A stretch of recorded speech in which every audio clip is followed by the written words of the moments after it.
At the airport, just minutes before my flight to Paris, my son patted my shoulder and smiled. "Don't worry, Dad. Everything's been taken care of." But in the security mirror above the check-in counter, I saw him crouch down and slip a thick envelope into my suitcase. I said nothing. Instead, I quietly moved that envelope into my daughter-in-law's handbag. 20 minutes later, at the security checkpoint, an officer pulled it out and asked, "Ma'am, can you explain what's inside this?" My son instantly went pale, and my daughter-in-law started screaming in the middle of the airport. "I'm so grateful you chose to spend your time here with me today. Tell me in the comments, what country or city are you joining from? Let's see how far this story travels." Just so you know, some details in this story are fictionalized to serve the narrative and the lesson inside it. Names and settings are coincidental, but the wisdom woven through every scene, that part is all yours to take. There are mornings that look like every other morning. Same terminal, same recycled airport air, same announcer's voice echoing off the tile floors of O'Hare. But something underneath feels different, charged. Like the moment before a thunderstorm when the sky is still perfectly blue and you are the only one who knows what is coming. October 15th was that kind of morning for me. I had been traveling through this airport for 40 years. I knew every checkpoint, every camera angle, every blind spot between the check-in counter and Terminal 5's International Departure Gate. That knowledge had never been more useful than it was that day. Julian and Chloe arrived at the curb, looking exactly like what they wanted to appear to be, a devoted son, and his sharp-dressed wife there to send off his aging father with warm smiles and the right amount of concern. Julian wore a charcoal coat I had given him 2 Christmases ago. Chloe carried her leather tote over one shoulder, phone already in hand, eyes scanning her screen before she had even finished saying good morning. "You've got everything right, Dad," Julian said, reaching for my rolling bag. "Let me help you with that. I've been packing my own luggage since before you were born," I told him, keeping my voice light. "I think I can manage." He laughed. That easy, practiced laugh of his. Chloe offered a polished smile and said something about the weather in Paris this time of year. I nodded along and pushed my bag toward the check-in counter. That was when it happened. I had stepped forward to hand my passport to the agent. In the wide, convex security mirror mounted above the counter, the kind airlines use to monitor the queue, I watched Julian crouch down behind my rolling bag. His right hand moved fast and deliberate, sliding into the outer zippered compartment. 10 seconds. Maybe less. Then he straightened up, smoothed his coat, and looked at his phone like nothing had happened. My chest did not tighten. My hands did not shake. I had been a businessman for 4 decades. I had sat across tables from men who lied to my face with perfect composure. I had learned early that the most dangerous thing you can do when you catch someone in the act is let them know you caught them. So I smiled at the check-in agent, collected my boarding pass, and turned back to Julian and Chloe. "All set," I said. I gave Julian a firm pat on the shoulder, the kind a father gives a son. I nodded to Chloe. Then I pulled my bag toward the crowded pre-security corridor, where the flow of passengers created a natural wall of bodies and motion. I had 30 seconds. Chloe's leather tote hung loosely from the handle of her own carry-on. The main zipper open a few inches. She was the kind of person who never fully zipped her bag because she was always reaching into it. A habit I had noticed years ago. I unzipped the outer compartment of my rolling bag, closed my fingers around the thick envelope Julian had placed there, and in one smooth motion, the kind that looks like nothing more than a man adjusting his luggage, I dropped it into Chloe's tote and kept walking. 30 seconds. The corridor swallowed me back into the crowd. At the security line, I approached a TSA supervisor, a broad-shouldered man with a calm, professional demeanor, and spoke quietly. "Sir, my name is Arthur Sterling. I filed a report with airport police yesterday evening regarding a concern that someone may have placed unauthorized materials in my luggage without my knowledge." I reached into my jacket pocket and produced a folded copy of the incident report time-stamped the night before. I'd like to request a thorough inspection of my bags at the checkpoint. The supervisor looked at the report, then at me. Yes, sir. We'll take care of that. They pulled our entire group aside at the checkpoint. My bags went through first. The scanner operator studied the screen, shifted the bag once, then waved it through without issue. The TSA agent looked at me. I spread my hands, nothing there. Just an old man's clean luggage. Then they moved to Chloe's tote. The moment the agent reached in and felt the envelope, Chloe's entire body changed. I was watching from 4 feet away, and I saw it happen in real time, that fractional second where her face slipped before she could reconstruct it. Her jaw went tight. Her eyes cut sideways to Julian so fast that if you blinked, you missed it. Ma'am, can you tell me what's in this envelope? That's not mine. Her voice came out sharper than she intended. I don't know how that got there. There must be some kind of mistake. Ma'am, I need you to step to the secondary screening area. The agent was already reaching for his radio. This is insane. Chloe's composure cracked, a hairline fracture spreading fast. Her voice climbed half a pitch.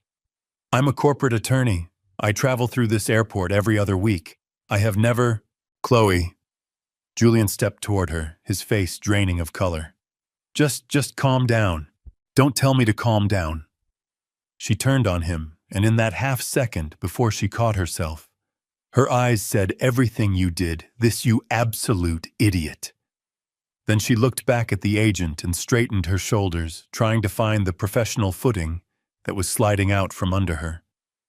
I will cooperate fully, but I am telling you, whatever is in that envelope does not belong to me. A second agent was already moving toward Julian.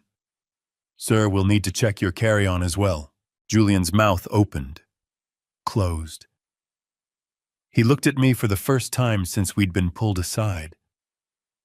Really looked at me with the expression of a man realizing that the ground he was standing on was not solid.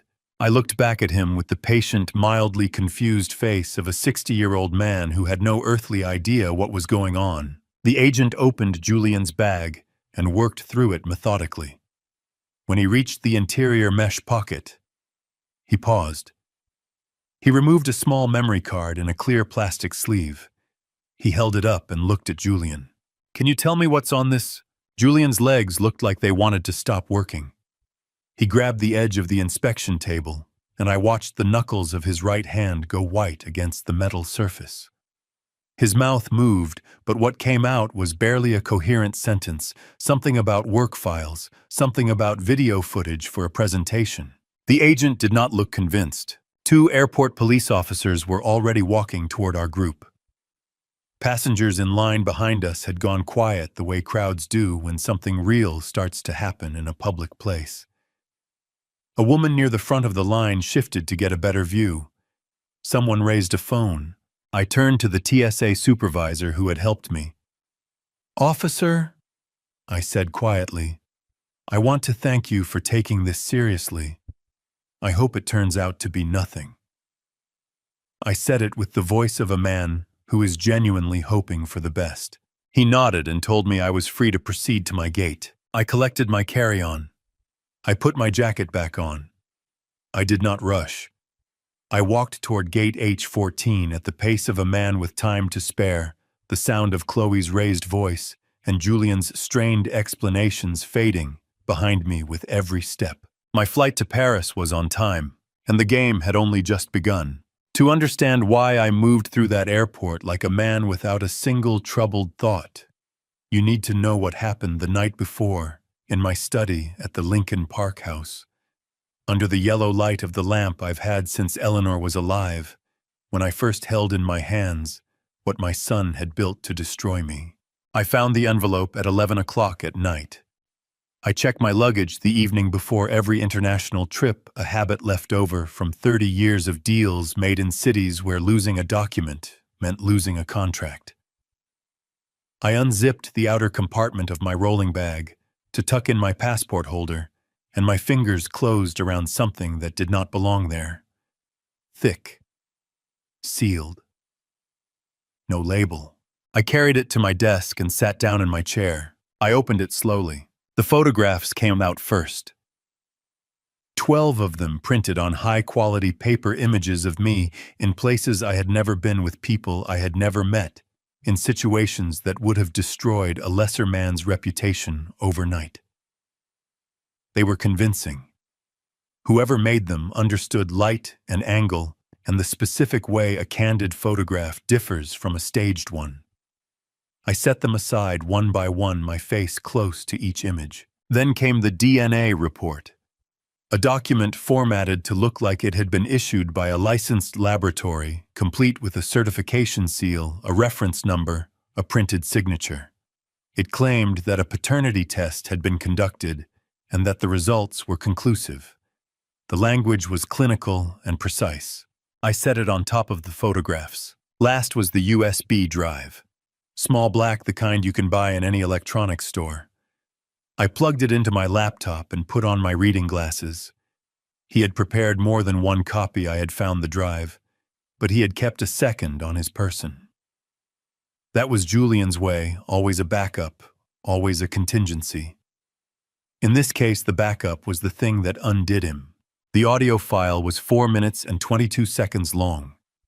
It was my voice, unmistakably my voice, saying things I had never said. The cuts were skilled. A word lifted from one sentence, a phrase pulled from another, stitched together with enough ambient sound to smooth the seams. I listened to all 4 minutes and 22 seconds without moving. When it ended, I closed the laptop. I sat in that room for a long time. The house was completely still. Outside, a car moved slowly down the street, and the sound of it faded like an exhale. Here is what I want you to understand about what I felt in that moment. I was not afraid. I have been afraid before, the kind of bone-deep fear that comes when you receive a diagnosis in a hospital room, or when you stand at a graveside in November. This was not that. What I felt sitting in that chair with those photographs spread across my desk was something older and heavier than fear. It was grief. The kind that does not announce itself loudly. The kind that settles into your chest like water into sand, quiet and total and permanent. Because those photographs, that fabricated report, that carefully assembled audio file, they did not come from a stranger.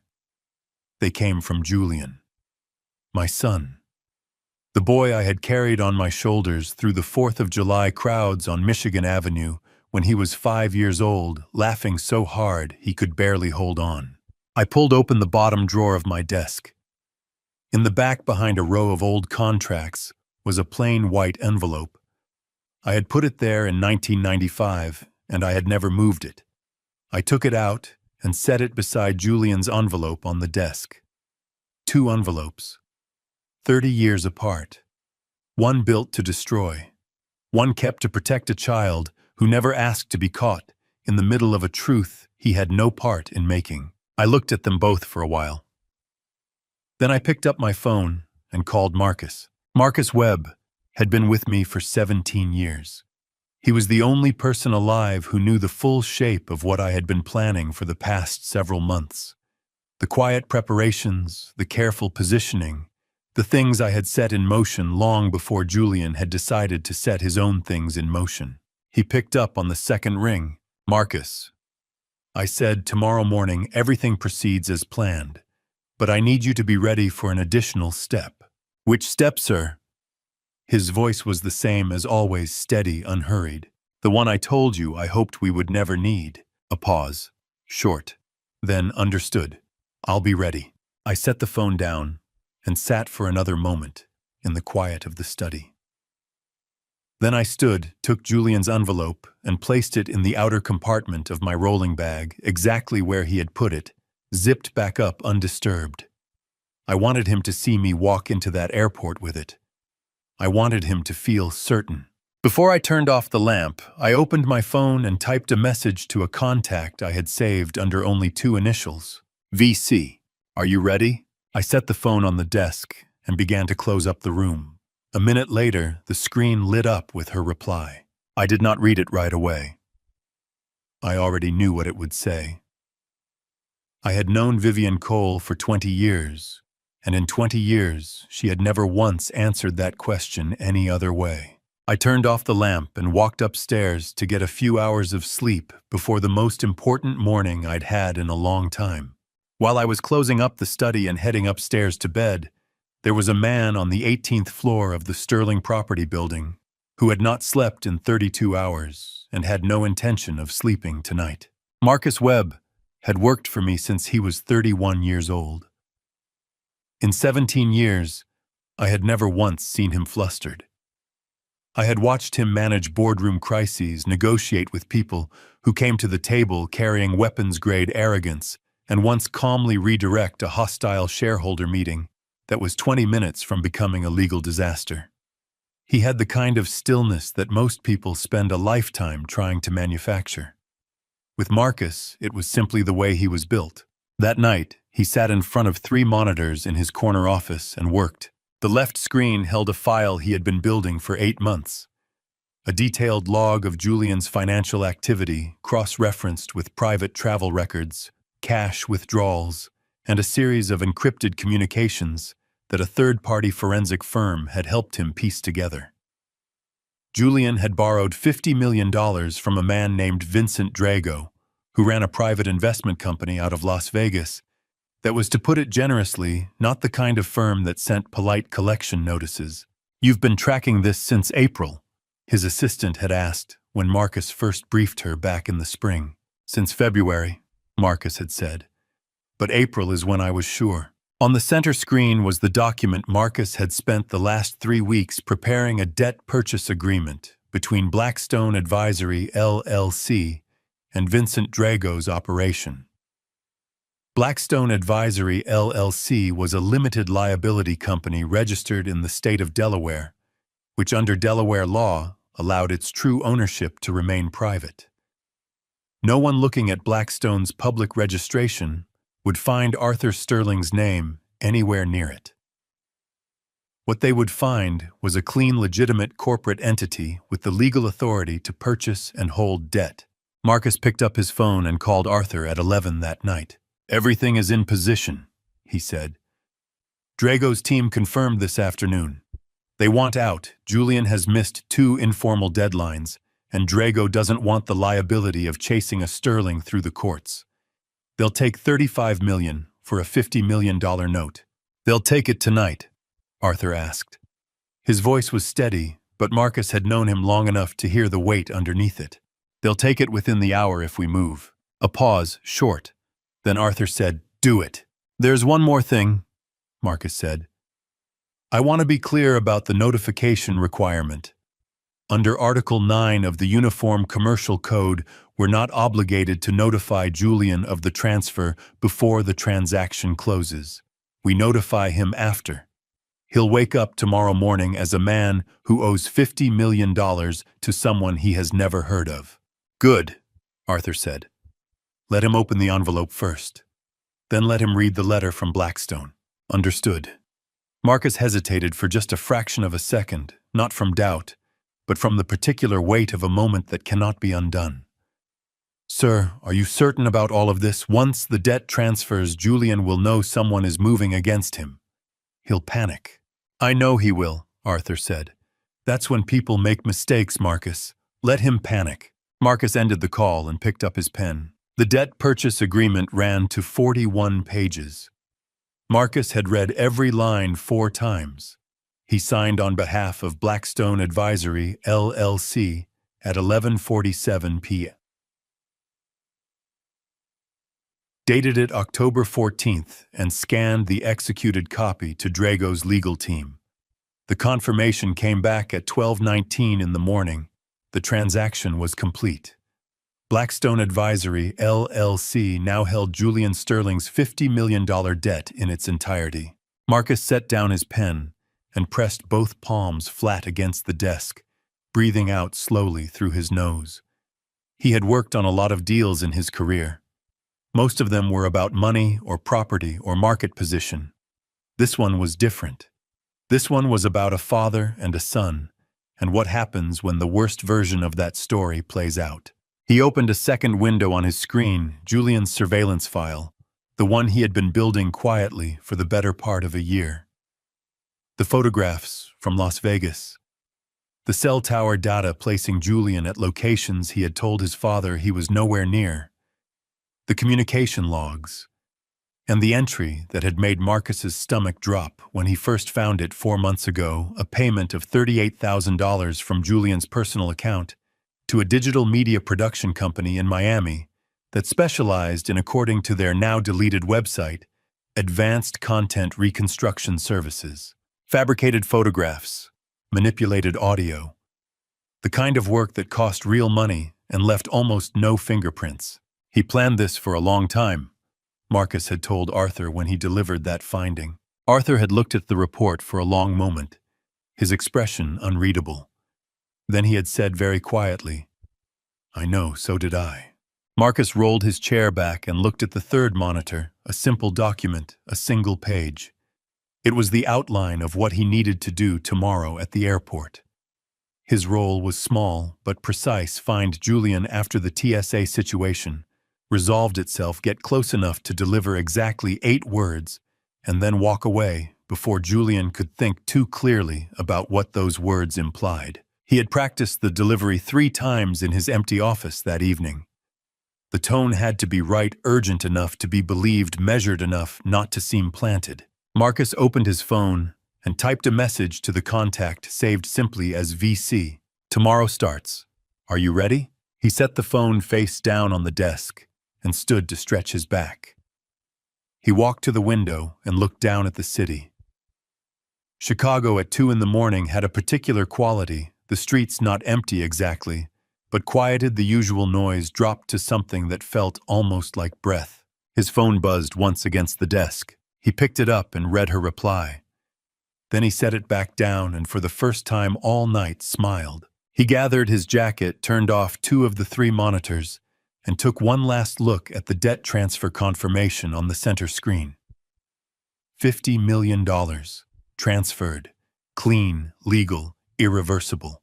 Marcus Webb turned off the light and took the elevator down to the lobby, nodding to the overnight security guard on his way out. The guard, whose name was Gerald and who had worked the night shift here for 9 years, raised a hand in greeting. "Late night, Mr. Webb." "Early morning," Marcus said without breaking stride. "Big day tomorrow, Gerald, big day." The seat next to mine was empty the way I had specifically requested when I booked the flight 6 weeks ago. I had known even then that I would need the space not for luggage but for thinking. For the kind of thinking that requires no one looking at you. Chicago disappeared beneath the cloud cover 40 minutes after takeoff. I watched the city dissolve into gray and felt something in my shoulders loosen for the first time in days. A flight attendant came by with the beverage cart. "Coffee, sir, or perhaps something stronger?" "Coffee," I said. "Black, and leave the pot close if you don't mind." She smiled the way flight attendants smile, professionally warm, and moved on. I wrapped both hands around the cup and looked out at nothing.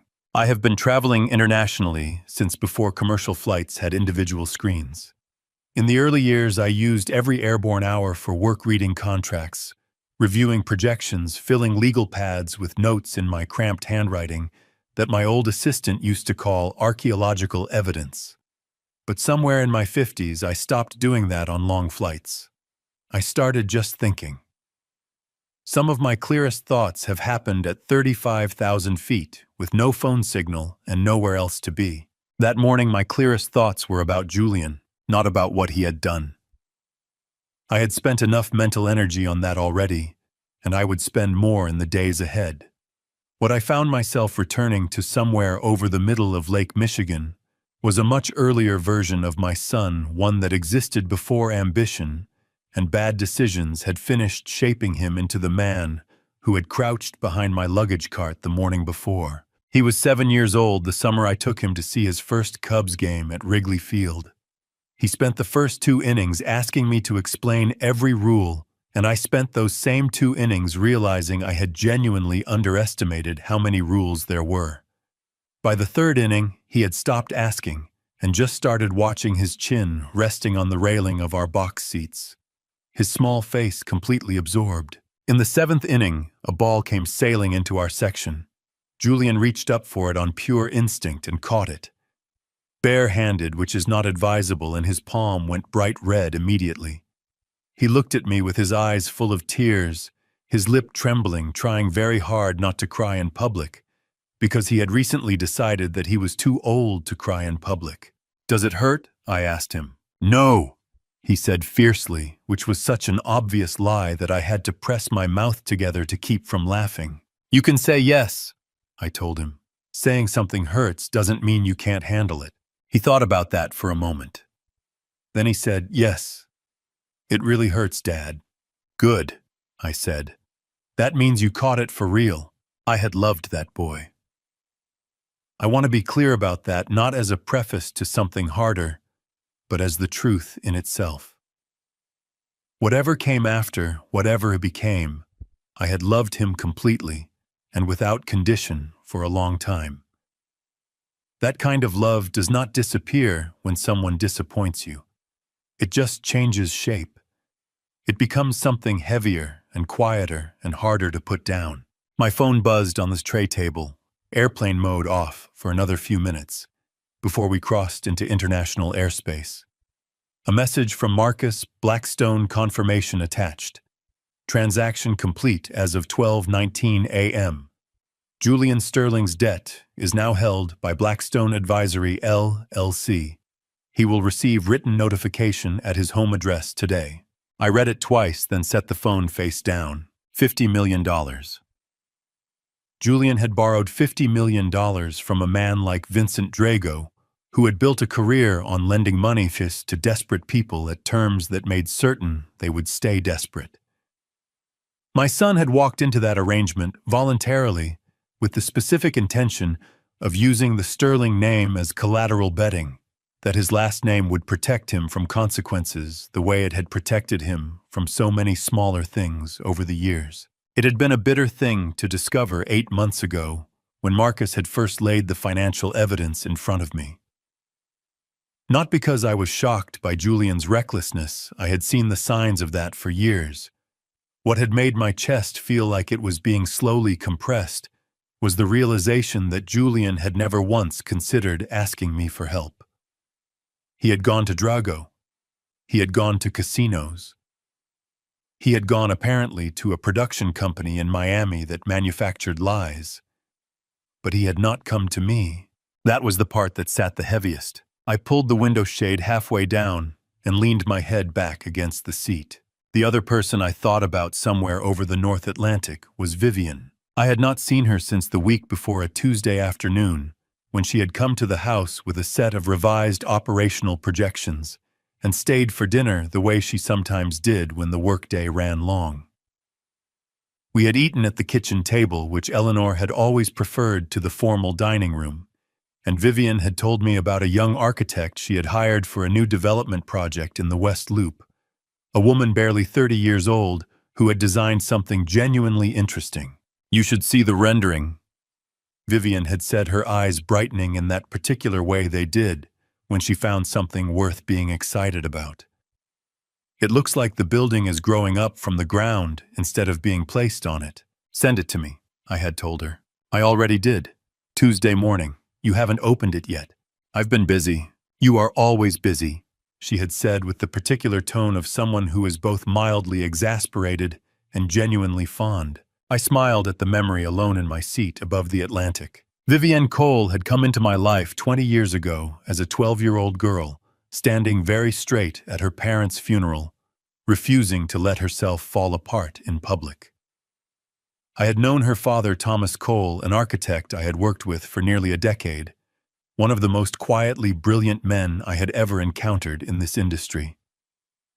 When Thomas and his wife died in a highway accident on a Tuesday in November, they left behind exactly one person, a daughter, who had Thomas's eyes and her mother's stubbornness, and not a single living relative who was in a position to take her. I had not adopted Vivian out of obligation. I want to be precise about that. I adopted her because when I looked at that 12-year-old girl standing in the November cold, I saw something. I recognized someone who was going to figure out how to survive no matter what, and who deserved to not have to do it alone. She had never asked me about inheritance, Not once.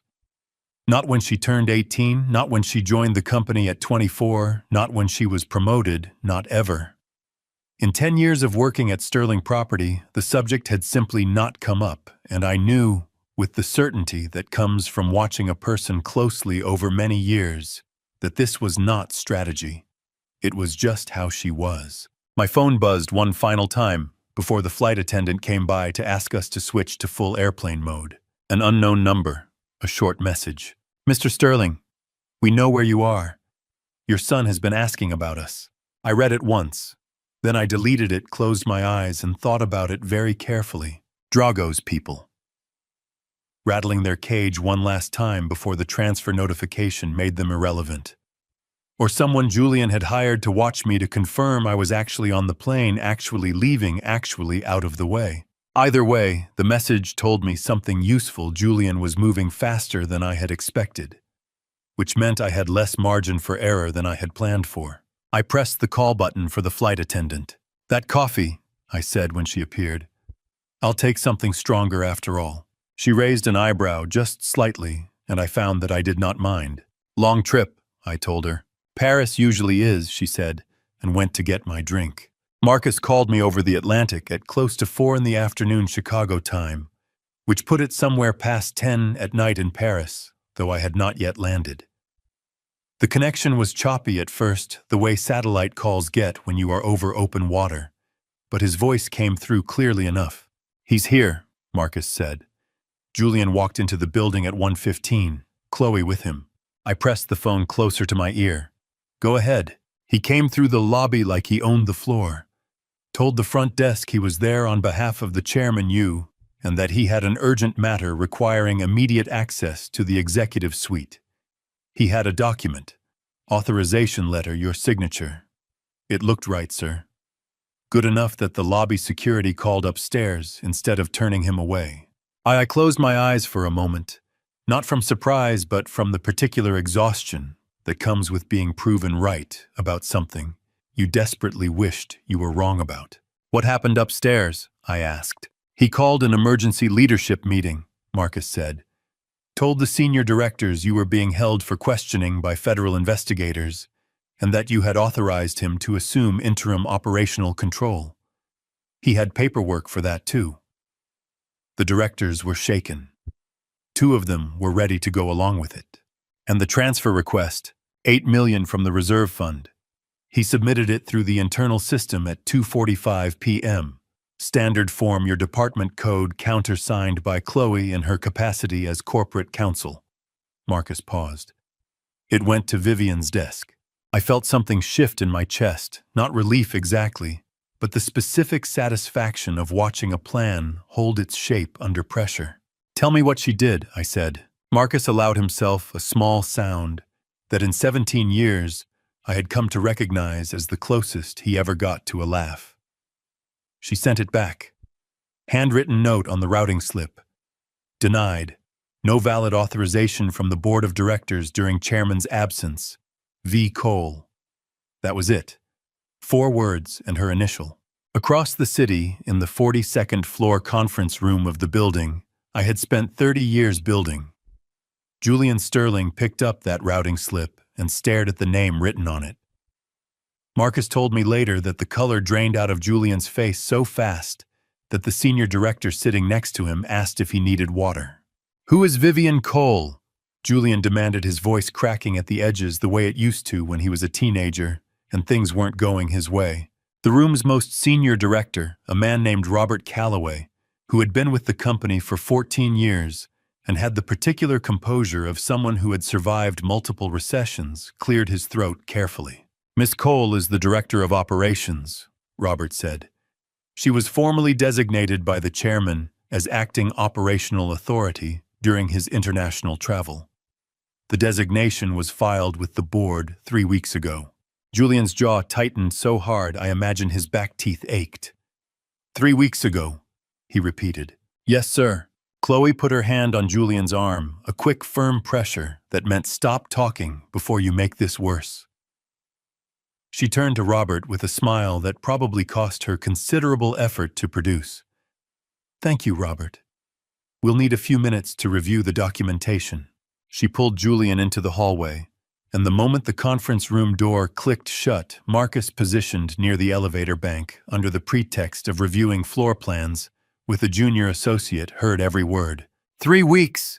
Julian hissed, his voice low and furious. He set this up 3 weeks ago. He knew, Chloe. Keep your voice down, she said sharply. He knew we were coming. He had to have known. We don't know that, Chloe said, but her voice had lost some of its usual precision. It had developed a small, hard edge of uncertainty. He may have set up the designation as a standard precaution. He always designates someone when he travels internationally. Then why Cole? Why not someone we know? Why someone we've never even heard of? Chloe did not answer immediately. Instead, she pulled out her phone and typed something fast. Marcus assumed she was searching Vivian's name in the company directory. She's 32, Chloe said after a moment. Director of Operations mid-level. No listed equity stake, no mention in any succession documentation I've seen. Her voice steadied again as the analytical part of her brain reasserted control. She's a manager, Julian. A capable one, clearly, but a manager. She has operational authority, not ownership authority. She can block internal transfers, but she cannot stop us from presenting the board with a proper petition for interim governance. So we go around her, Julian said. We go around her, Chloe confirmed, but carefully and quietly. That evening, Marcus relayed all of this to me in a video call from my hotel room in Paris. I sat on the edge of the bed in my shirt and trousers jacket draped over the chair and listened to every detail. When he finished, I said, Chloe ran a search on Vivian. Yes, sir. Within 4 minutes of hearing the name. What will she find? Her employment record. Her operational credentials. Nothing that connects her to you personally, and nothing about the succession documents. Those are sealed in the corporate trust filing and require a court order to access. I nodded slowly. Good. Let Chloe believe what she wants to believe. I stood and walked to the window. Paris at night had a particular quality, warm and golden, and completely indifferent to the things people were doing inside their hotel rooms. Chloe is smart enough to be dangerous, I said, but she's not smart enough to know what she doesn't know. That's always been her vulnerability. And Julian, Marcus asked. I thought about my son standing in that hallway, voice cracking, asking why he had never heard of Vivian Cole. My chest ached in the way it had been aching for days, that quiet, persistent pain that does not announce itself loudly, but does not go away. Julian is frightened, I said. Frightened people move fast and make mistakes. Let him. Marcus signed off. I stayed at the window for a while longer, looking out at the city. Somewhere in Chicago, Chloe Sterling was at her desk running searches and building strategies and feeling still like the situation was manageable. That confidence was going to be her undoing, not because I planned it that way, but because it was simply the nature of confidence that is built on incomplete information. And on a table somewhere in the River North mailroom, a white envelope from Blackstone Advisory, LLC, was waiting to be delivered in the morning. The morning of October 16th arrived in Chicago, the way late autumn mornings do in that city, gray and flat and cold enough to remind you that winter is not making suggestions anymore. It is making promises. Marcus told me later that Julian found the envelope at 7:43 in the morning. He was standing at the kitchen counter in the River North apartment in his undershirt and suit trousers, one hand wrapped around a mug of coffee, the other sorting through the small pile of mail that had accumulated while he was distracted with larger things. He almost set it aside, a plain white envelope with a Delaware return address, the kind that looks like a bill or a legal notice, the kind that people put at the bottom of the pile and deal with later. But the name Blackstone Advisory, LLC, was printed on the return address line. And Julian Sterling had learned in 30 years of watching his father do business that companies with names like that did not send letters about nothing. He set down his coffee mug and opened the envelope. I was not there to see his face when he read it, but I have imagined it many times since, and Marcus's account gathered from a source close to the building's front desk, who observed Julian's demeanor when he came downstairs, an hour later suggested that the reading did not go smoothly. The letter was 2 pages. The first page explained in the precise and bloodless language of corporate debt law that Blackstone Advisory LLC had acquired the full balance of his outstanding obligation, $50 million, from the previous creditor as of October 14th at 12:19 a.m. Effective immediately, all payments, communications, and inquiries regarding the debt were to be directed to Blackstone's legal representative, whose contact information was listed at the bottom. The second page outlined the repayment terms. They were notably identical to the original terms Julian had agreed to with Drago. Blackstone was not offering leniency. Blackstone was not threatening acceleration. Blackstone was simply, and this was somehow more unsettling than either of those options, doing nothing except making clear that it now owned him. Julian called Chloe into the kitchen. She read the letter standing at the counter, still in her robe, her hair not yet done, which was itself a small signal of how early and how urgently he had knocked on the bedroom door. When she finished, she set the letter down very carefully on the granite countertop. "When was this signed?" she asked. "October 14th. Julian said, his voice coming out tighter than he intended. "The night before the airport." Chloe looked at him. Her expression did not collapse. Chloe's expressions rarely collapsed, but something behind her eyes shifted the way a building shifts before it shows cracks. "Someone bought your debt the night before you tried to move against your father." That's what it says. "That is not a coincidence, Julian." Julian grabbed his phone and called Drago. The call connected on the third ring.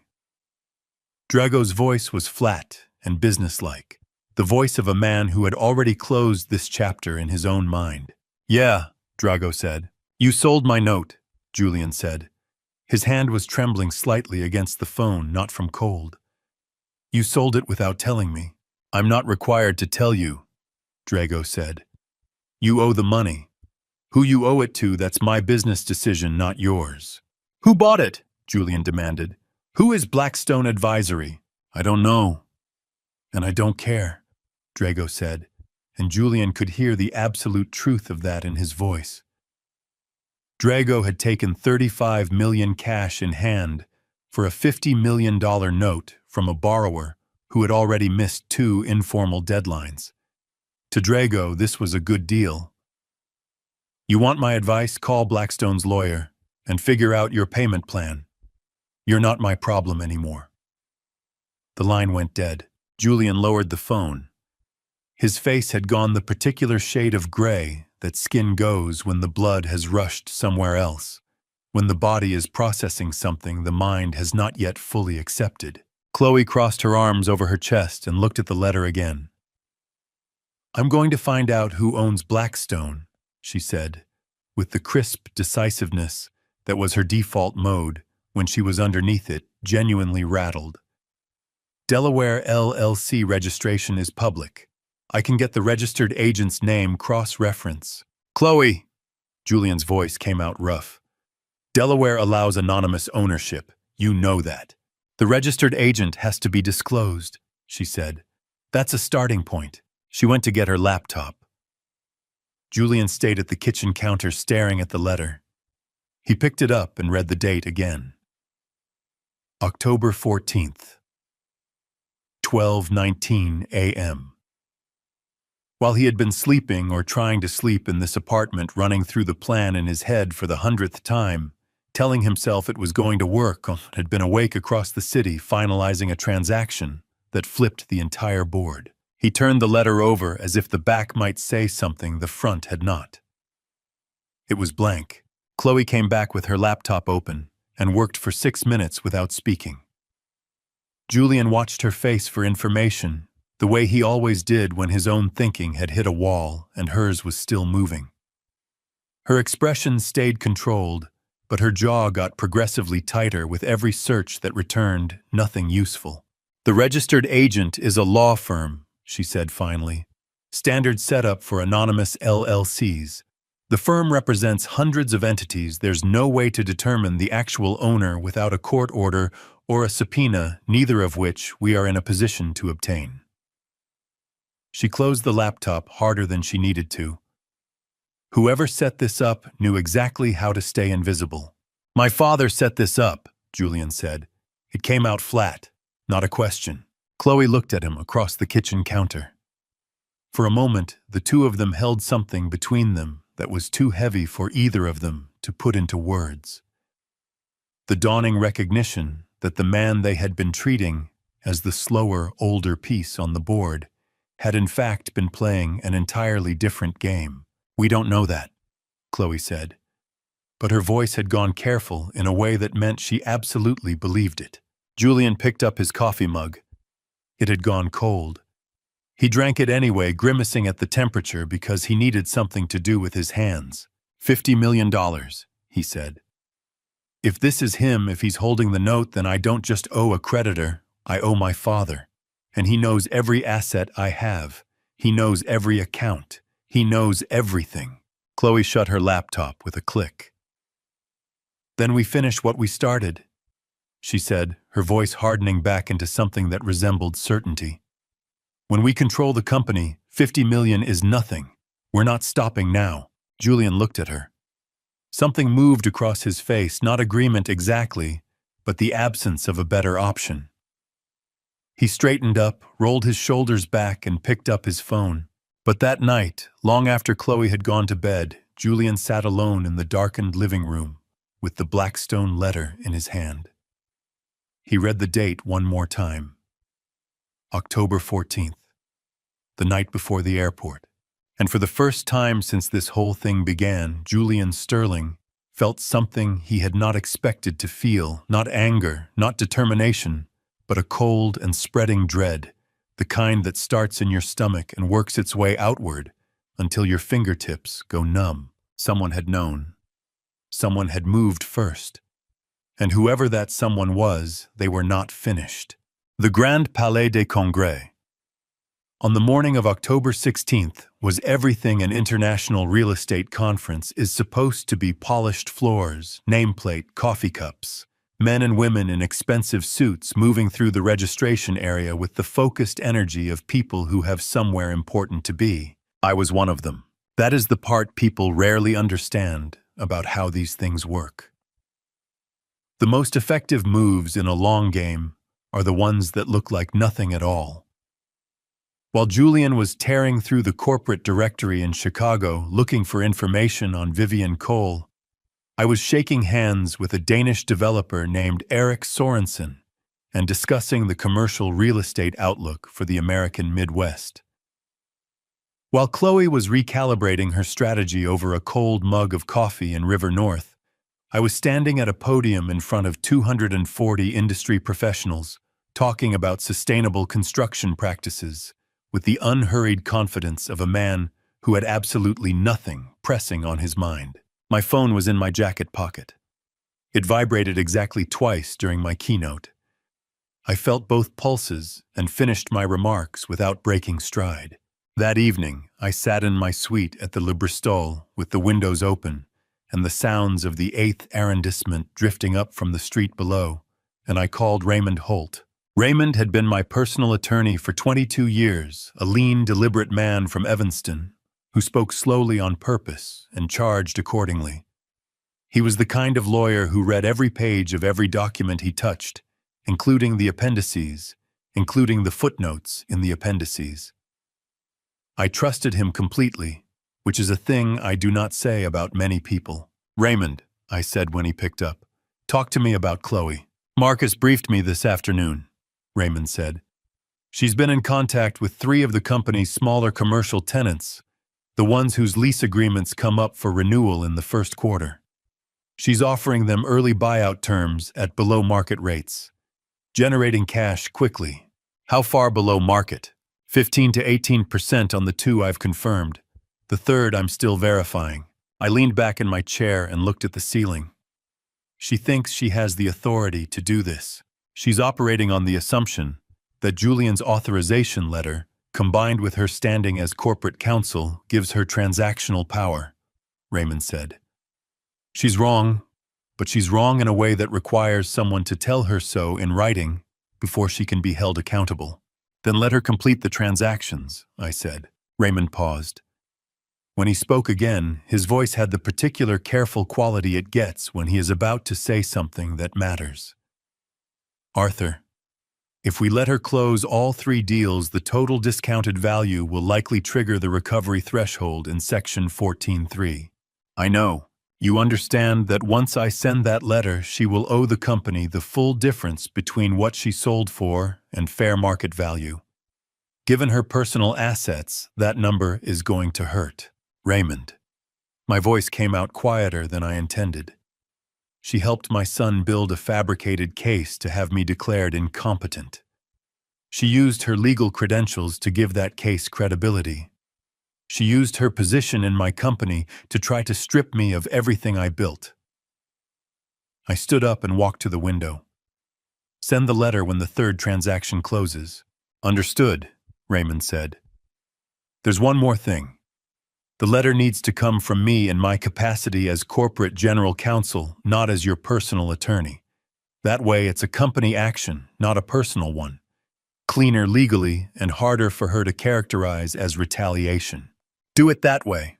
And the other matter, Raymond asked. The one Marcus mentioned, the document storage at your Lincoln Park property. I had thought carefully about this part. The information Marcus was going to let slip about a so-called archive of surveillance files and recorded meetings stored at the house was not true. There was no such archive. What there was, however, was a set of 7 cameras installed throughout the property 2 weeks ago by a security contractor Marcus had vetted personally. Those cameras were real. The bait was not. Tell Marcus to move forward, Ava. He knows what to do and how to do it. I want no direct line between that information and anything that can be traced back to us. It goes through a contact of a contact. This was the step I had told Marcus I hoped we would never need: the bait, the false drive, the cameras already watching every room. I had built it as a last resort. Julian had made it a necessity. How long do you think before they act on it? Raymond asked. Chloe is smart enough to know that if the files exist, she cannot afford to leave them there, I said. She'll move within 24 hours of hearing about them. Probably less. Raymond made a sound of quiet acknowledgement. I'll have everything ready on my end. The moment they set foot in that house, we have them on breaking and entering, destruction of property, and depending on what they destroy, potentially obstruction. That's a serious criminal exposure, Arthur. I know what it is, I said. That's why I'm doing it this way and not another way. We said goodnight. I set the phone down and stood at the open window for a while, letting the October air come in. Paris smelled like bread and exhaust, and the particular mineral smell of old stone, which is a smell I had always found oddly comforting. My phone buzzed again. Marcus. She closed the 2nd deal an hour ago, he wrote. Working on the 3rd tomorrow morning. And sir, I've identified the contact. The information about the Lincoln Park files will reach Chloe's circle by end of day tomorrow. I typed back, good. Make sure the cameras have fresh batteries. I almost smiled at my own message. Almost. The truth was that nothing about any of this felt like winning. It felt like surgery, necessary, carefully planned, and deeply unpleasant. You do not celebrate when the procedure is over. You simply sit with the knowledge that it was the right thing to do and let that be enough. I ordered dinner from room service, ate at the desk, while reviewing conference notes, and went to bed at 10:30. I slept better than I had expected. 2 time zones west in a city going gray with autumn. A woman who believed she was still in control of the situation was closing her laptop and getting ready to make the worst mistake of her professional life. Chloe Sterling had been a corporate attorney for 8 years, and in those 8 years, she had developed the particular brand of confidence that comes from being the smartest person in most of the rooms she walked into. She closed the 3rd deal at 11:42 in the morning on October 17th. A commercial lease buyout in Streeterville, a building that generated steady income and would have under normal market conditions commanded a premium renewal. She sold the buyout rights for 18% below what the property was worth. She did it cleanly, quickly, and with the quiet satisfaction of someone executing a plan that was working exactly as designed. Her phone rang at 2:58 in the afternoon. The name on the screen was Raymond Holt, and that before she even answered sent a small current of unease through her chest. Raymond Holt was Arthur's personal attorney. He was also technically the company's general counsel. She had dealt with him twice in 3 years, and both times the conversations had been formal, precise, and completely devoid of warmth.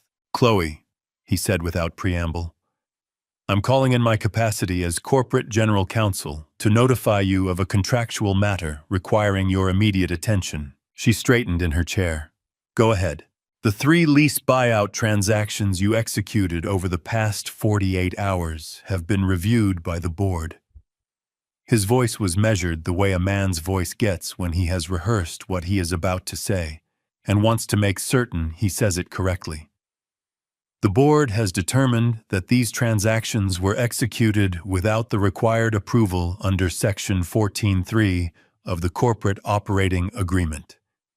As the signing attorney of record on all 3 deals, you bear direct contractual liability for the pricing differential." Chloe's hand tightened on the phone. "What differential?" "The difference between the transaction prices and certified fair market value as determined by independent appraisal.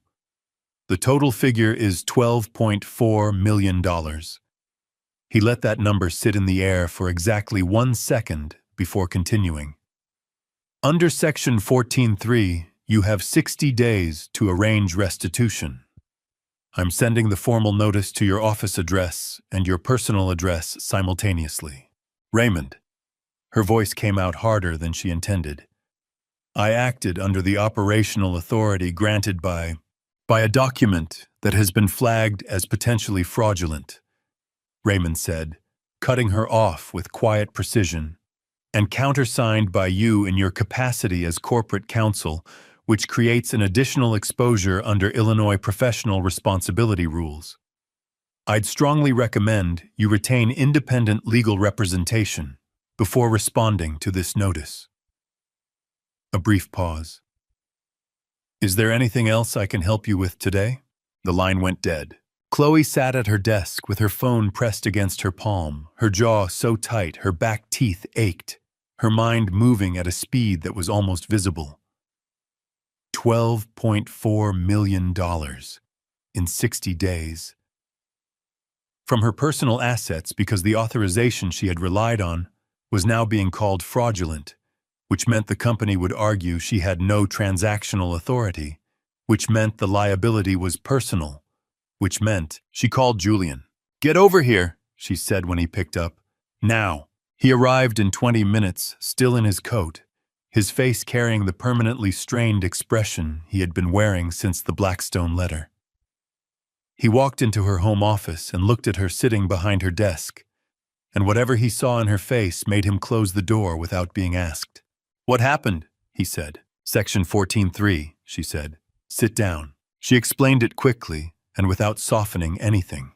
Julian sat in the chair across from her desk and listened, and she watched his face process the information in real time. The initial confusion, the dawning comprehension, the anger that followed, and then underneath the anger something that looked uncomfortably like panic. "He had that clause in the contract when I signed it," he said. "I signed the contract," Chloe said flatly. "I am corporate counsel. I signed my own appointment documents, and apparently—" She pulled up the file on her laptop and turned it toward him. "I signed a document with a 47-page appendix that I reviewed for the standard provisions and did not read to the end of." Julian stared at the screen. His face had gone the color of old concrete. $12,400,000 short of 12.5, she said. "Which I do not have in liquid assets and which you certainly do not have given your current financial situation." Julian pushed back from the desk and stood up, running both hands through his hair. "This is deliberate," he said, his voice climbing. "He put that clause in there for this exact situation. He knew. He's been setting this up for months, Chloe, the Blackstone thing, the Cole woman, and now this. I know, she said sharply, cutting through his spiral. I know that. Keep your voice down and let me think. She stood and walked to the window. Her hands were pressed flat against the glass, and she was aware in a distant way that they were trembling slightly, which infuriated her because her hands did not tremble. It was at that moment that her phone buzzed. A message from a colleague she occasionally shared information with a partner at a downtown firm who had his ear to the ground on most things that moved through Chicago's corporate legal community. Heard something interesting, the message read. Word is that Arthur Sterling keeps a full archive of internal surveillance files and recorded executive meetings at his Lincoln Park property. Physical drives, not cloud. If anything sensitive came up in the last year, it'd be there. Chloe read the message twice. Then she read it a third time, her eyes narrowing. She turned away from the window and looked at Julian. Something had shifted in her expression. The panic had not disappeared, but it had been pushed down, and something colder and more focused had taken its place. There's a way out of this, she said. Julian looked at her with the desperate hopefulness of a man drowning and spotting something that might be a rope. What are you talking about? His house, she said. Lincoln Park. I have a key copy I made 2 years ago when we were watching the property during his Nantucket trip. Julian gave me his copy for a week, and I never gave it back. He never noticed, or never said anything, if he did. She held Julian's gaze. There are files there. Physical drives. If he has surveillance footage, recorded meetings, anything that documents what he knows, and when he knew it, we need to get there first. Julian's face went through several expressions very quickly. You want to break into his house. I want to recover documentation that could be used against us. Chloe said, her voice crisp and clinical, as if she were advising a client rather than planning a crime. He's in Paris. The house is empty. We go in, we find the drives, we remove them. 2 hours maximum. Chloe, do you want to go to prison? Her voice was low and direct, the kind of voice that does not leave room for equivocation. Because that 12 million becomes the least of our problems if the wrong files end up in front of a federal prosecutor. Julian pressed his mouth into a thin line. His shoulders dropped by a fraction. When? He said. Tonight, she said. After 11. The street's quieter by then. He nodded, not with conviction, but with the resigned acknowledgement of someone who has run out of better options. What neither of them knew was that the information about the Lincoln Park archive had not arrived by accident. It had traveled through exactly 2 intermediaries before reaching Chloe's colleague, and Marcus Webb had started it moving 26 hours earlier on my specific instruction. And in the Lincoln Park property, they were planning to enter that night. 7 cameras with fresh batteries were already watching every room. Before I show you what those 7 cameras captured that night, drop a 7 in the comments right now. Just a single number. That's all I need to know you're still here with me. Because what Arthur saw on that screen at midnight from a hotel room in Paris, nobody saw coming. Not even me the first time I heard this story.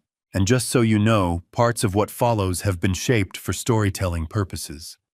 If that's not something you're comfortable with, this is a good place to step away. But if you're staying, you won't regret it. The 7 camera feeds had gone dark 17 minutes ago. I sat in the leather armchair by the window, my laptop balanced on my knee, the glow of the Parisian streetlights cutting pale gold strips across the carpet. My chest felt tight, not the kind of tight that sends men my age to the emergency room, but the kind that comes when you have watched your own son destroy something irreplaceable and could do nothing except let it happen. My throat burned. My eyes felt dry and raw the way they do after a long night of forcing yourself not to cry. I pressed the encrypted send button at 11:49 p.m. Paris time. 7 video files. Combined runtime 41 minutes and 18 seconds. Julian's face clear as a Tuesday morning. Chloe's voice sharp enough to cut glass. both of them standing in my study, smashing what they believed was the last copy of evidence that could bury them. They had no idea they had just built their own coffin nail by nail on camera. My phone buzzed within seconds. "Raymond," I said, my voice steadier than I felt. "Arthur." Raymond Holt's baritone came through with the familiar crispness of a man who had spent 40 years in courtrooms and never once panicked. "I'm looking at the files right now. Give me 60 seconds. I heard him typing, the low hum of his office air conditioning in the background. I pressed 2 fingers to the bridge of my nose and exhaled slowly. 60 seconds turned into 4 minutes. When Raymond came back on the line, his voice had shifted, quieter, more careful, the way he always sounded when he was holding something significant. "Arthur," he said, "this is clean. Crystal clean. Crystal clean. Camera angles are unobstructed. Timestamps are embedded. And tamper-evident audio is clear. I can hear Julian say, and I'm quoting directly, 'Smash the drive, Chloe, every piece, I don't care how long it takes.' That's consciousness of guilt. That's obstruction. That's a Class 1 felony residential burglary on top of it. Illinois takes home invasion seriously. Arthur, even when the home belongs to your own father." My hand tightened around the phone. Something moved in my chest, not relief, not yet, because relief felt too close to joy, and I wasn't ready for joy. "Can you move forward?" I asked. "I'm calling my contact at the U.S. Attorney's Office first thing tomorrow morning, 6 a.m. Chicago time," Raymond said. "We'll file for an emergency preservation order on Sterling Properties' corporate accounts simultaneously. We don't want Julian liquidating anything before the indictment clock starts. The footage plus the Section 14.3 violation notice we sent yesterday gives us a strong dual-track civil and criminal running parallel." "What about Vivian?" I asked, and my voice caught slightly on her name in a way I hadn't expected. "Does any of this splash back on her?" "Not one drop," Raymond said firmly. "She refused the unauthorized transfer. She documented her objection through proper channels, and she has been in contact with me throughout. Vivian is clean, Arthur. She's not just clean, she's protected. Whatever happens in that boardroom on Monday, she walks in with credibility and walks out with authority." Something in my chest unknotted just barely. I pressed my free hand flat against my sternum as if I could physically slow my heartbeat. "Raymond," I said quietly. "Julian broke into my house. My house. The place where he grew up. Where his mother used to make Sunday dinners." Raymond didn't rush me. "I know," he said. "And I'm sorry, Arthur. I genuinely am." "Don't be sorry," I said, and my jaw tightened. "Just be thorough. Always am." I ended the call and set the phone on the armrest. The room was very still. Outside, Paris hummed with its indifferent midnight energy taxis, distant laughter, a church bell somewhere marking the hour with slow, resonant strokes that seemed to be counting something I had already lost. My laptop screen was still open to the camera dashboard. I clicked to the archived footage from camera 3, the one aimed directly at my mahogany desk, and let it play from the beginning. Julian entered the study at 1:17 a.m. Chicago time. He moved fast, shoulders hunched, a flashlight in one hand and a duffel bag in the other. He looked like a man running out of time because he was. His jaw was set, his eyes wide and darting, and there was something frantic in the way he moved. Not the controlled aggression I recognized from boardroom arguments, but something raw, something desperate. My throat tightened watching him. Because even now, even after everything, part of me still saw the 10-year-old boy who used to fall asleep on my shoulder at Cubs games. The boy I had coached through his first business pitch at 16. The boy I had believed for 30 years was building something real alongside me. That boy was gone, and the man on the screen had made very deliberate choices to become someone I no longer recognized. Chloe appeared at 1:19 a.m. She moved with more precision than Julian, methodical, efficient, her voice low and clipped as she directed him toward the false drive mounted in the second desk drawer. I had placed it there myself 3 days ago, an old external hard drive wiped clean, with a convincingly worn label that read SP Archive 2019 to 2022. There, Chloe said on the footage, pointing. That has to be it. Marcus confirmed the filing dates. You sure? Julian's voice cracked slightly. I'm sure. Her tone was flat, decisive. Break it. Julian picked up the drive. His hands were not steady. I noticed that the tremor in his fingers as he raised it above his head and brought it down against the edge of the desk. The crack was loud even through the laptop speakers. My chest caved inward watching it. Not because of the drive was worthless, always had been, but because of the sheer reckless desperation in that single act. He had broken into his own father's home. He had smashed what he thought was the last barrier between him and everything he wanted. And in doing so, he had handed me every single thing I needed. Marcus, I said, switching to a text message, footage confirmed, delivered to Raymond. Phase 3 is a go. Maintain position. Marcus responded in under 30 seconds. Confirmed. Raymond's team is already pulling corporate account records. We're on schedule. I closed the laptop. My eyes burned. I pressed the back of my wrist against them and held it there for a moment. Not because I was about to cry, I was well past the kind of grief that produces tears, but because the weight of the night had settled into my bones, and I needed one quiet second before tomorrow began. One quiet second, and then I reached for my phone, again pulled up a contact I hadn't called in 3 weeks, and let it ring. It picked up on the second ring. Dad. Vivian's voice came through the line, warm, alert, not the least bit sleepy despite the hour. Are you okay? My throat tightened so sharply I had to pause before answering. Not entirely, I said honestly, but I will be. I just needed to hear your voice. A brief weighted pause on her end. Then tell me everything. Vivienne had a gift for listening that most people spend a lifetime trying to cultivate and never quite manage. She didn't interrupt. She didn't rush to fix things. She asked precise questions at the right moments, not to redirect the conversation, but to open it wider the way a good architect removes a wall to reveal the room that was always supposed to be there. Walk me through it from the beginning, she said. Not the legal part, the real part. I leaned back in the armchair, my eyes on the ceiling of the suite. The plasterwork up there was ornate scrolled leaves and small geometric diamonds, and I had spent enough sleepless nights in this room over the years to know every pattern by heart. The real part, I repeated. Yes, Dad, the part you're not going to put in a court filing. I exhaled long and slow and waited with things I hadn't said to anyone. Not to Raymond, not to Marcus, not even to the man in the mirror. I think I made him this way, I said. Not intentionally, but I gave Julian everything, every advantage, every opportunity, and I never made him earn the thing he wanted most, which was my trust. I handed him the company title. I handed him the salary. I handed him the name. My voice dropped. I never made him earn the name. Vivienne's breath on the other end of the line was steady and careful.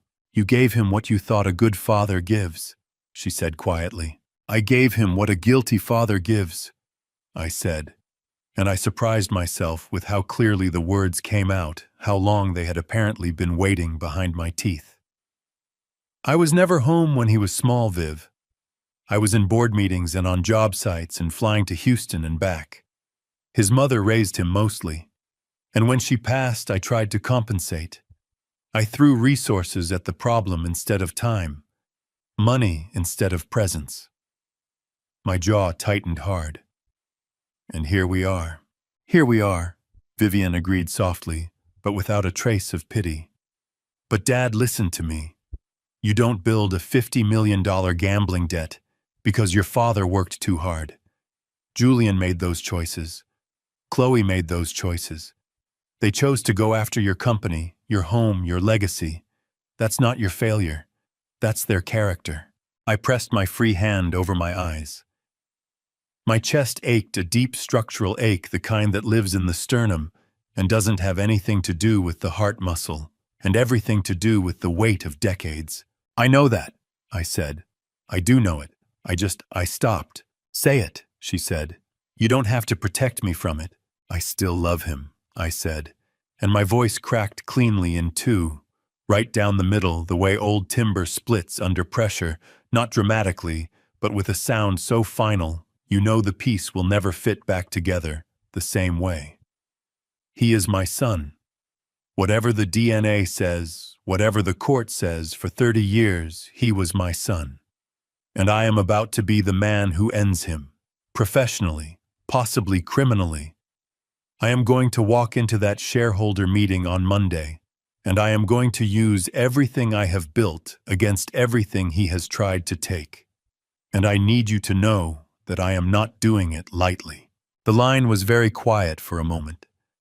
Not the uncomfortable quiet of someone searching for words, but the specific quiet of someone who is feeling the full weight of what they've just heard and respecting it enough not to rush past it. I know you're not, Vivian said at last. That's why you're the right person to do it. I laughed short, rough, the sound more broken than amused. That's a generous reading. It's an accurate one. Her voice was firm.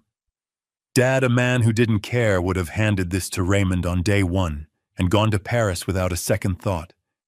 You've been up every night since October 15th watching camera feeds from 6,000 miles away. You called me at midnight because you needed to hear another human voice before you could sleep. That's not the behavior of someone who enjoys destroying people. That's someone carrying something enormous and still choosing to carry it correctly. My throat tightened so hard my eyes went hot and stinging. I pressed my fingers against the corner of my right eye. Not crying, not quite, but close enough that my body was making its displeasure known. When did you get wise? I asked roughly. I had a good teacher, she said, and I could hear the smile in it. We talked for another hour and a half. Not about the legal strategy, not about Monday's presentation, not about the shareholder vote, or the FBI referral, or the corporate restructuring plan that Raymond and Marcus had been quietly drafting for 6 weeks. We talked about the summer Vivian turned 14, and I drove her to her first architecture competition in Milwaukee. About the diner we stopped at on the way back, how she ordered pancakes with strawberries, and insisted on paying for mine with her own allowance money because she said, "You always pay for everything, Dad. Let me have this one." I had not thought about that afternoon in years. It came back now with the kind of clarity that hits you at midnight when your defenses are down the red vinyl booth, the sticky syrup jar, the way she counted out her dollars with absolute seriousness, and the way my chest had felt so full in that moment that I hadn't trusted myself to speak. It felt like that now again. Fuller than the grief, steadier than the anger. She had known since October 14th that something was coming. I had told her enough to be ready, not the full shape of it, not every move, but enough to know that when I called, she should answer. She always had. "Viv," I said around 2:40 a.m. Paris time, "Monday I need you in that room." A pause, then "I'll be there. Not as my daughter, as the person I am about to name Director of Restructuring and Interim CEO of Sterling Property. The board expects someone steady, someone the institutional investors will trust. The plan Raymond drafted names you." I exhaled slowly. "I need to know if you're ready for it." The pause this time was longer. I could hear her breathing. I imagined her standing up, pacing. She always paced when she was processing something significant, had done it since she was a teenager. "Yes," she said finally. "I'm ready." "It's going to be hard," I said. "The staff will ask questions. Some of the board members will push back. The press will—" "Dad!" Her voice cut through cleanly. "I said I'm ready. I didn't say it would be easy. Those are two different things." My mouth moved into something that wasn't quite a smile and wasn't quite the opposite. "Yes," I said, "they are." I set the phone down at 3:07 a.m. The suite was dark, except for the streetlight coming under the curtains. My chest still ached, but differently now, less like a wound, and more like a muscle that had been worked very hard and would given time grow stronger for it. I did not sleep immediately. I sat in the armchair for another 20 minutes, watching the light shift against the curtains, thinking about the architecture of the thing I had spent 6 months building. Not the legal structure, not the Blackstone play, not the camera network in the Lincoln Park house. The other architecture, the one that would outlast all of it. The foundation I had quietly, carefully been laying for a woman named Vivian Cole, who had paid for my pancakes with her own allowance money at 14, and would walk into a boardroom on Monday morning and change the course of everything. My phone buzzed one last time. A text from Marcus. FBI contact confirmed receipt of Raymond's preliminary filing. Response expected within 48 hours. I read it once, turned the screen face down on the armrest. Tomorrow was coming, whether I was ready for it or not. The terminal at Charles de Gaulle was already loud at 8 in the morning, rolling luggage gate announcements in 3 languages. The smell of airport coffee that never quite tastes the way it smells. I moved through it all with the particular kind of stillness that settles over you when you have been awake most of the night, and your body has simply decided that exhaustion is no longer an option. Marcus had texted at 6:47 a.m. Paris time. Raymond's emergency preservation order was granted at 11 p.m. Chicago last night. Sterling Property corporate accounts are frozen pending investigation. Julian tried to wire $2.3 million to an offshore account at 10:52 p.m. The bank blocked it 9 minutes after the order went through. 9 minutes. I had read that text 4 times standing at the bathroom mirror, my face still damp from washing my shirt, not yet buttoned. 9 minutes between Julian draining the company and the wall going up. 9 minutes between everything and nothing. My hands had been steady when I read it. That surprised me. I boarded early, took my seat by the window in business class, and called Raymond before the cabin door closed. "Tell me about the 9 minutes," I said. The wire request originated from Julian's personal credentials on the Sterling Property Treasury portal, Raymond said. He sounded alert. He always sounded alert, which was one of the many reasons I had trusted this man with my legal affairs for 22 years. He was trying to move the money to an account in the Cayman Islands. Registered shell untraceable on the surface. But the preservation order flagged any outgoing transfer above $50,000. The system flagged it automatically. The bank's compliance officer manually blocked it within minutes. And now Julian has a paper trail showing he attempted to move company assets while under active legal scrutiny. Which adds what I asked. Wire fraud, potentially. We're talking 18 U.S.C. Section 1343, that's federal Arthur. 5 to 20 years if the U.S. attorney decides to pursue it alongside the obstruction charge. A pause. He is not having a good weekend. I pressed my fingers to the corner of my eye. The pressure behind my temples was considerable but manageable. And Chloe, her attorney contacted my office at 7 a.m. this morning. She wants to negotiate. Raymond's voice was even revealing nothing. I told them we'd have a conversation after Monday's shareholder meeting, not before. Good, I said. Arthur? Raymond's tone shifted, dropped slightly. How are you doing? And I mean that as your attorney of 30 years and your friend, not as the man running your legal strategy. I looked out the window at the tarmac at the gray Paris morning, pressing down on everything. I'm going home to a house my son broke into, I said. I don't entirely know how I feel about that yet. Fair enough, Raymond said. Call me when you land. The flight was 9 hours and 40 minutes. I did not sleep. I did not watch the movie selections or eat more than half of the meal the flight attendant brought with genuine cheerfulness. I sat with my reading glasses on and a yellow legal pad on the tray table, and I wrote not strategy, not talking points for Monday, but a long, messy, honest accounting of the past 30 years that I knew I would never show another living person and would probably destroy when I got home. Somewhere over the Atlantic, the flight attendant, a woman named Patricia based on her name badge with the easy warmth of someone who genuinely liked her job, stopped by my row and refilled my water without being asked. Long flight, she said. Long week, I said. She smiled, the kind that understood without needing details. We land in about 3 hours. Can I get you anything? Tea, maybe? Tea would be good, I said. Thank you, Patricia. She brought it back in under 4 minutes. Earl Grey hot with a small container of honey on the side. I wrapped both hands around the cup and stared out at the clouds below the plane, that endless, anonymous white, and thought about what it meant to go home when home was no longer a place you were entirely sure of. My phone connected to Chicago Towers at 11:31 a.m.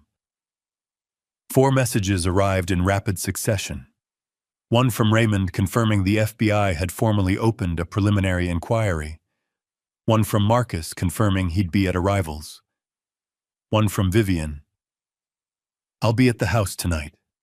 I made dinner. Don't argue with me about it. I read that last one twice. My chest did something complicated, a tightening and a loosening at the same time, like a fist slowly opening. I typed back, I wouldn't dream of it. Marcus was at arrivals, exactly where he said he'd be standing, with the particular composed efficiency that made him invaluable, dark coat phone already in hand, scanning the exit doors before I even cleared them. When he spotted me, he fell into step beside me without ceremony, which was exactly what I needed.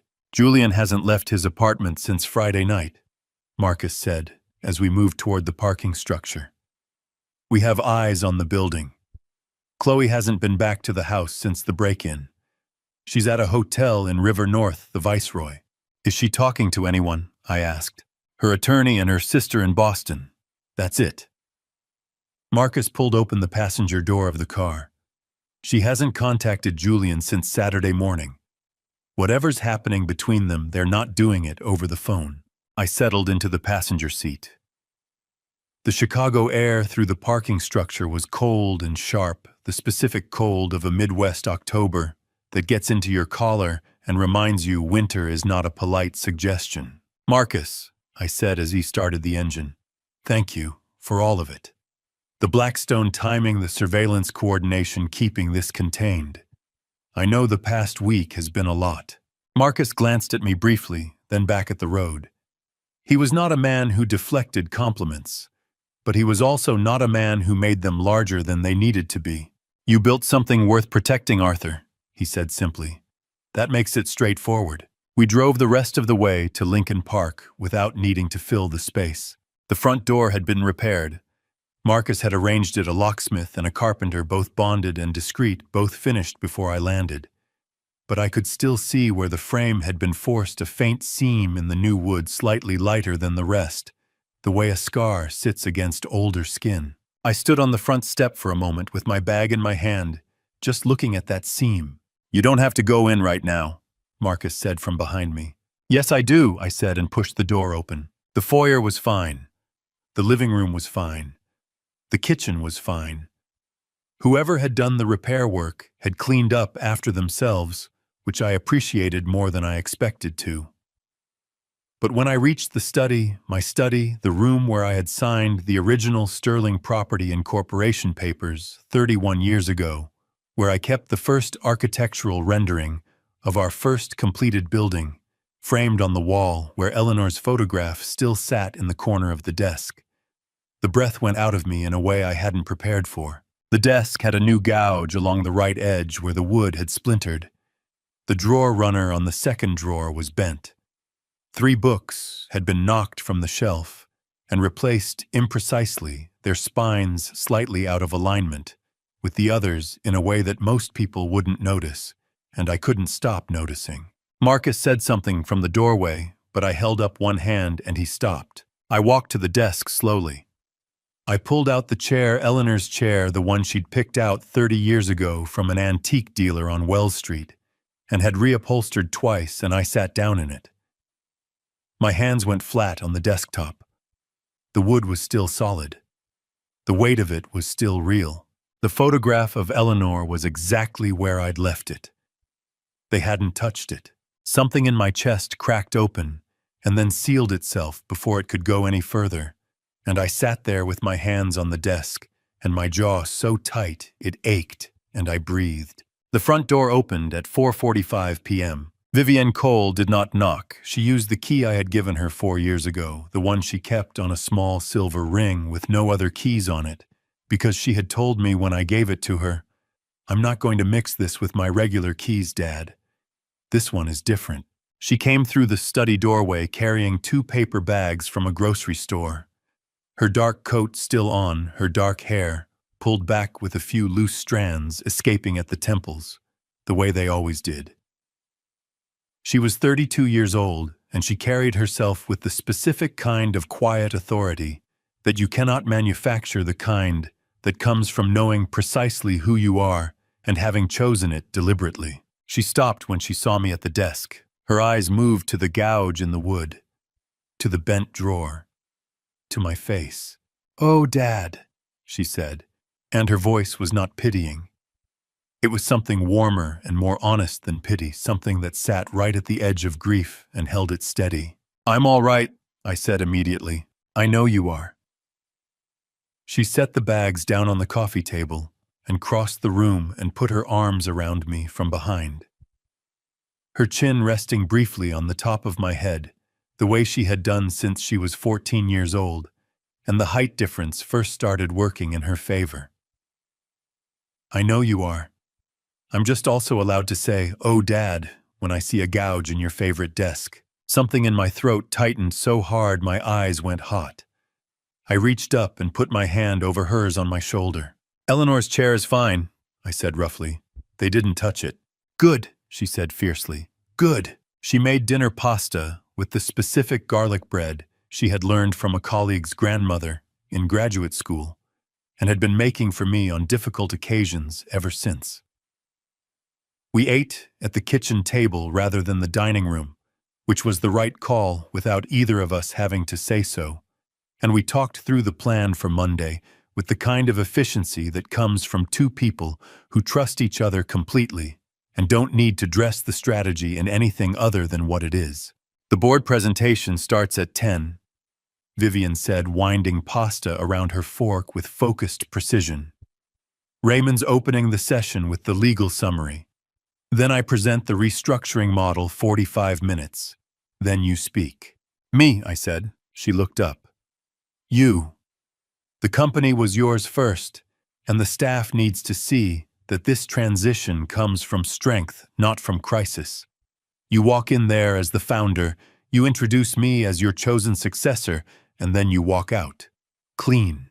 Clear." I studied her face across the table. She met my eyes without flinching, and I felt something I hadn't felt in weeks, something that moved like pride, clean and uncomplicated. "When did you develop this plan?" I asked. "The day you called me from Paris and told me about Blackstone," she said simply. "I've had 3 days. I used them." I set down my fork. "Vivienne, there's something I need to say to you, and I need to say it tonight before Monday, when we're still just the 2 of us in this kitchen." She put her own fork down. Her dark eyes steadied on mine, attentive and unguarded. 20 years ago, I said, I stood at a graveside in November and watched a 12-year-old girl hold herself together with everything she had. Your father was one of the finest men I ever worked with. Your mother was the kind of woman a room remembered after she left. And you were standing there in the cold, completely alone, refusing to fall apart in public. My voice dropped. "I didn't take you home out of obligation, Vivienne. I took you home because I looked at you and saw someone who was going to figure out how to survive no matter what, and I could not walk away knowing you would have to do it alone." Her jaw had tightened slightly. Her eyes had gone very bright. "But taking you home," I said, "was never a mistake. Not for one single day." She pressed her lips together hard. Her hand came across the table and grabbed mine, and her grip was strong and fierce and trembling all at once. "You are not allowed to make me cry the night before the most important presentation of my career," she said, her voice unsteady and completely determined. I laughed a real laugh, the first one in days, rough and genuine. "My apologies." "No, you're not," she said, and she was smiling even as she reached up and pressed her fingers against the corner of her eye. "You're not sorry at all." "No," I agreed, "I'm not." We stayed at that table, until nearly 8 o'clock, long after the plates were cleared, talking about tomorrow and about everything that came before it. Vivienne had left at 8:30, kissing my cheek at the front door and saying, "Sleep before midnight if you can," which we both understood was not a realistic instruction, but a kind one. I watched her taillights disappear down the street, then closed the door and went directly to the study. The gouge in the desk was still there.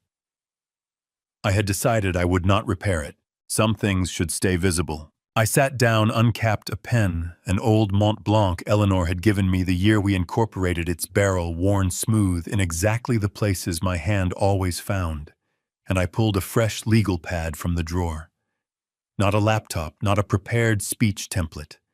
A pen and paper the way I had written every significant thing in my adult life, going all the way back to the original Sterling property business plan that I had drafted on a kitchen table in Wicker Park in 1994, with a cup of cold coffee at my elbow, and $38,000 in a savings account, and an absolute irrational certainty that I was about to build something that would last. My phone rang at 9:22 p.m. "Raymond," I said. "Last check-in before tomorrow," he said. "Everything is confirmed. The board has been formally notified. All 11 members acknowledged receipt of the emergency meeting notice. The U.S. Attorney's Office called my cell at 7 tonight. They're opening a formal grand jury investigation, Arthur. Wire fraud, obstruction of justice, attempted corporate asset theft. They're not announcing it publicly until they're ready to indict, but the machinery is moving." My pen stopped on this page. My chest tightened, not with fear, but with the specific gravity of a thing becoming irreversible. "How long before they move?" I asked. "Weeks, not months," Raymond said. The wire transfer attempt was the cleanest thing Julian could have handed them. Combined with the camera footage and the Section 14.3 material, they have what they need. They're just building the formal record now. And Chloe's attorney still wants to negotiate. I still told them after Monday. A pause. "Arthur, I want to say something, and I need you to hear it as your friend rather than your counsel." "Go ahead. What you are doing tomorrow is not a betrayal," Raymond said, his voice deliberate and clear. "I know it feels like one. I know you have spent the past 5 days convincing yourself that a decent man should feel worse about this than you do. But Julian made 30 choices in a row that led to this room. You made one. You decided to protect what you built and the people who depend on it. Those are not morally equivalent." My throat tightened. I pressed the back of the pen against my bottom lip and stared at the framed architectural rendering on the wall, the original sketch of our first completed building, a 6-story mixed-use project in Pilsen, handeddered in pencil by a 26-year-old associate architect who had charged me $300 and become, over the following decade, one of my most trusted design partners. "I know," I said finally. "Good," Raymond said. "Get some sleep, Arthur. Tomorrow you walk in there as the man who built that company. Nothing more, nothing less." After I hung up, the study was very quiet. I looked at the legal pad, at the single line I had written, before the phone rang, what I want them to understand. I wrote for 2 hours. Not talking points. Not bullet points for a PowerPoint. A letter, long, specific, honest, addressed to no one in particular, and everyone at once. I wrote about 1994, about the kitchen table in Wicker Park, about the first deal that nearly broke us and the second one that saved us. I wrote about Eleanor, who had believed in the company before anyone else did, and had sat beside me through 12-hour closing nights with coffee, and the particular patience of a woman who understood that building something real takes time and unglamorous repetition. I wrote about Julian at 7 years old, sitting on a construction site in a yellow hard hat, 3 sizes too large, asking me with absolute seriousness, "Dad, how do you know if a building is going to last?" And I had told him, "You build it with materials that are honest, and you never cut corners where no one can see because the building knows." My hand slowed on that line. My eyes went hot and stinging. I pressed my fingers against my brow and held them there, breathing deliberately through the tightness in my chest. The building knows. I had tried to build my son the same way. I genuinely had. And I could not even now, sitting in the dark of my violated study with a gouge in my desk and a grand jury opening in a federal building 12 blocks away, I could not entirely let go of the belief that somewhere inside the man Julian had become, the boy in the yellow hard hat, still existed. But the boy in the yellow hard hat had not broken into this house. The boy in the yellow hard hat had not forged documents or attempted to wire $2 million out of a company that hundreds of people depended on for their livelihoods. I finished the letter at 11:31 p.m. I folded it in thirds, slid it into an envelope, and wrote Vivian's name on the front in my clearest handwriting. Not for tomorrow. For later, whenever later arrived. I set the Mont Blanc down on the desk and looked at the room around me, the rendering on the wall, Eleanor's photograph, the repaired door frame, the honest gouge in the wood. All right, I said to no one to everything. Tomorrow then. The 42nd floor boardroom had floor-to-ceiling windows on the north wall, and on a clear October morning, you could see all the way to Evanston, the city spread out below like a blueprint that had actually been built, which was the thing I had always loved most about this view. I had stood at this window perhaps 1,000 times in 31 years. I had never once taken it for granted. Marcus met me at the elevator at 9:44 a.m. He handed me a coffee without a word, which was exactly the correct thing to do. Everyone's inside, he said quietly as we walked the corridor. Board members all 11. Robert Calloway and the senior directors. Raymond's team set up the presentation screens. Media relations is on standby, but Raymond says we hold the external statement until after the vote. Julian, I asked. A brief pause. He arrived at 9:38. Chloe is with him. My jaw tightened. I kept walking. The room went noticeably still when I pushed through the glass doors. 11 board members around the long mahogany table, 6 senior directors along the side wall, Raymond's associate at the presentation screen. Robert Calloway, silver-haired and steady, met my eyes and gave me a single nod that carried the full weight of 30 years of professional trust. And at the far end of the table, Julian. He looked like a man who had not slept in 3 days because he hadn't. His face was drawn, his suit immaculate in the way of someone who uses clothes as armor when everything else is falling apart. His jaw was set, his eyes fixed on the table in front of him. Beside him, Chloe sat very straight, her hands folded in her lap, her expression sealed so tightly it had stopped looking like composure and started looking like something held together with pure willpower. When Julian looked up and found my face across the room, something moved through his expression so fast I almost missed it. Not defiance, not guilt, but something raw. Something that looked for exactly 1 second like the boy who used to fall asleep on my shoulder at Wrigley Field. Then it was gone. I took my seat at the head of the table. Raymond stood and called the meeting to order. This is an emergency session of the Sterling Property Board of Directors, Raymond said, his voice carrying the full authority of a man who had stood in front of federal judges and never once blinked.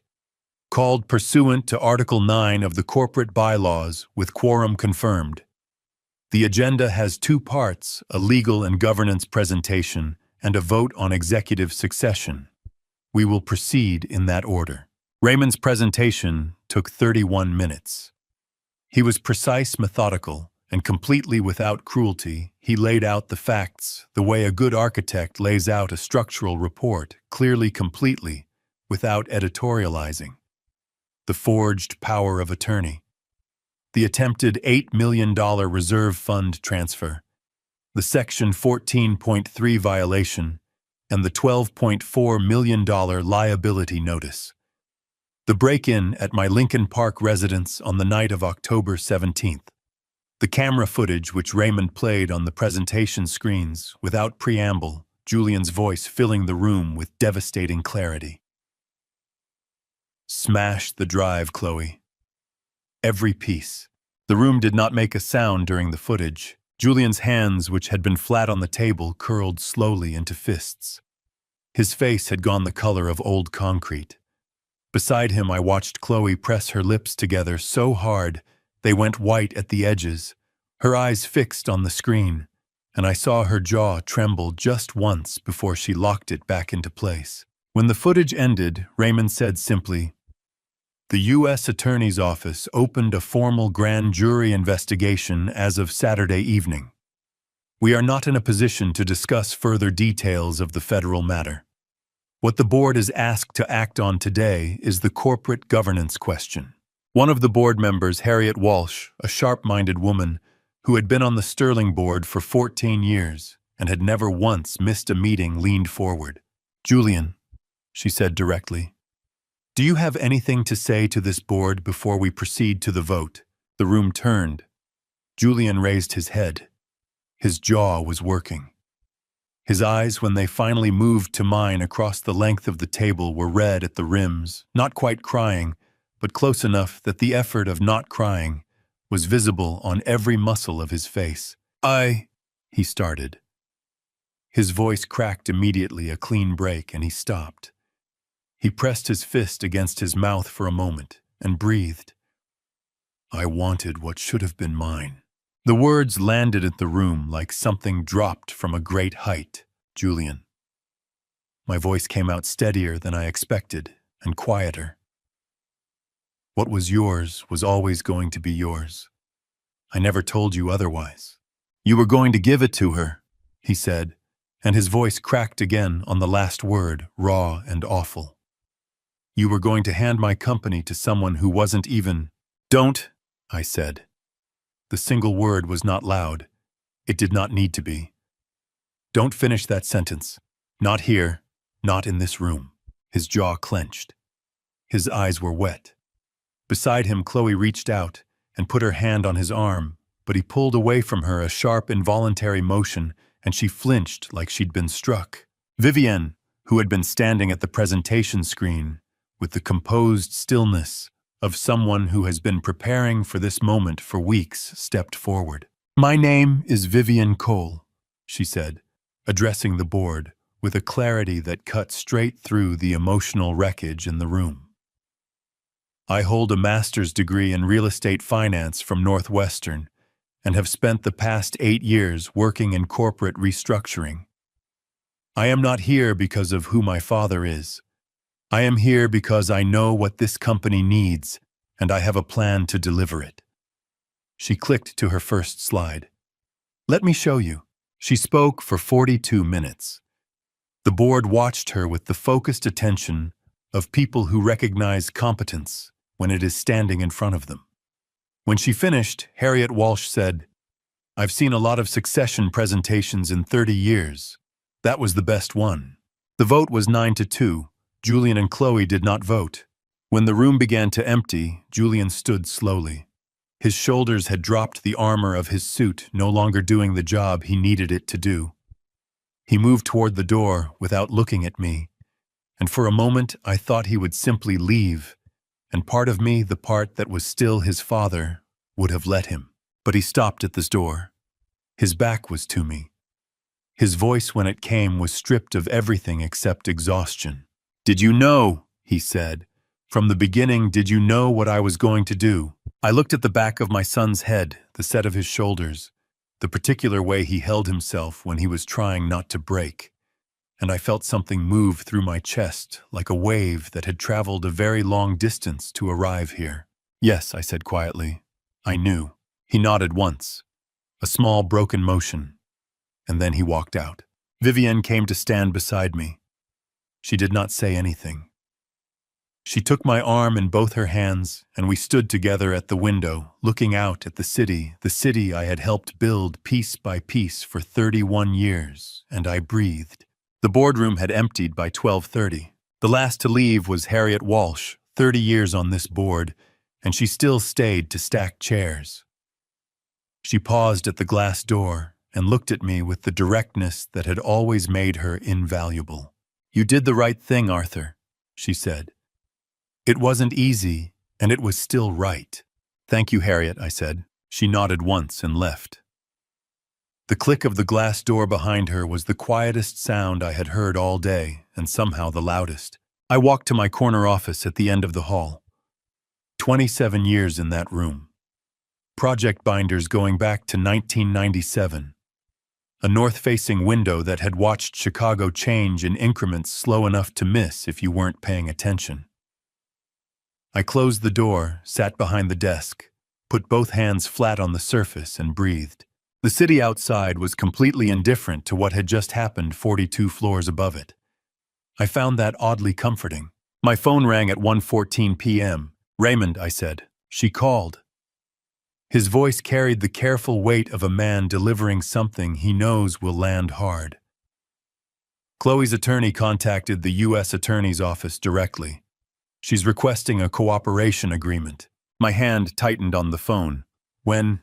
12:58. 13 minutes after the board vote. A deliberate pause. "She walked out of that boardroom and made the call from the elevator, Arthur. She didn't wait 60 seconds. I pressed my free hand against my sternum. Something moved through my chest, not anger, not satisfaction, but something older and more complicated than either. Something that lived in the space between recognition and grief. "What does she have to offer?" I asked. "Quite a lot," Raymond said. "Recorded conversations between herself and Julian going back to April. The asset transfer plan, the forged authorization, and—" He paused. "The original intent to contest your mental competency if everything else failed." The words landed like something dropped from a considerable height. "She recorded him," I said. Not quite to Raymond, more to the room, to the afternoon light shifting gold to gray outside the window. All that time, she was recording him, whether that was foresight or fear, Raymond said carefully. "I genuinely cannot tell you. Possibly both." Marcus knocked and entered without waiting his signal for something requiring immediate attention. He held up 2 fingers. I nodded. "Raymond, I'll call you back," I said. "Keep me updated." "Of course, Arthur." "I know," I said. "I'm all right." I wasn't entirely sure that was true, but it was the best answer I had. Marcus settled into the chair across from my desk, with the composed efficiency of a man running on very little sleep, who had decided that was simply the current operating condition. "Julian left at 12:41, he said. "Different car service from his usual. Went directly to his River North apartment, hasn't left." A brief pause. "He didn't speak to anyone on his way out.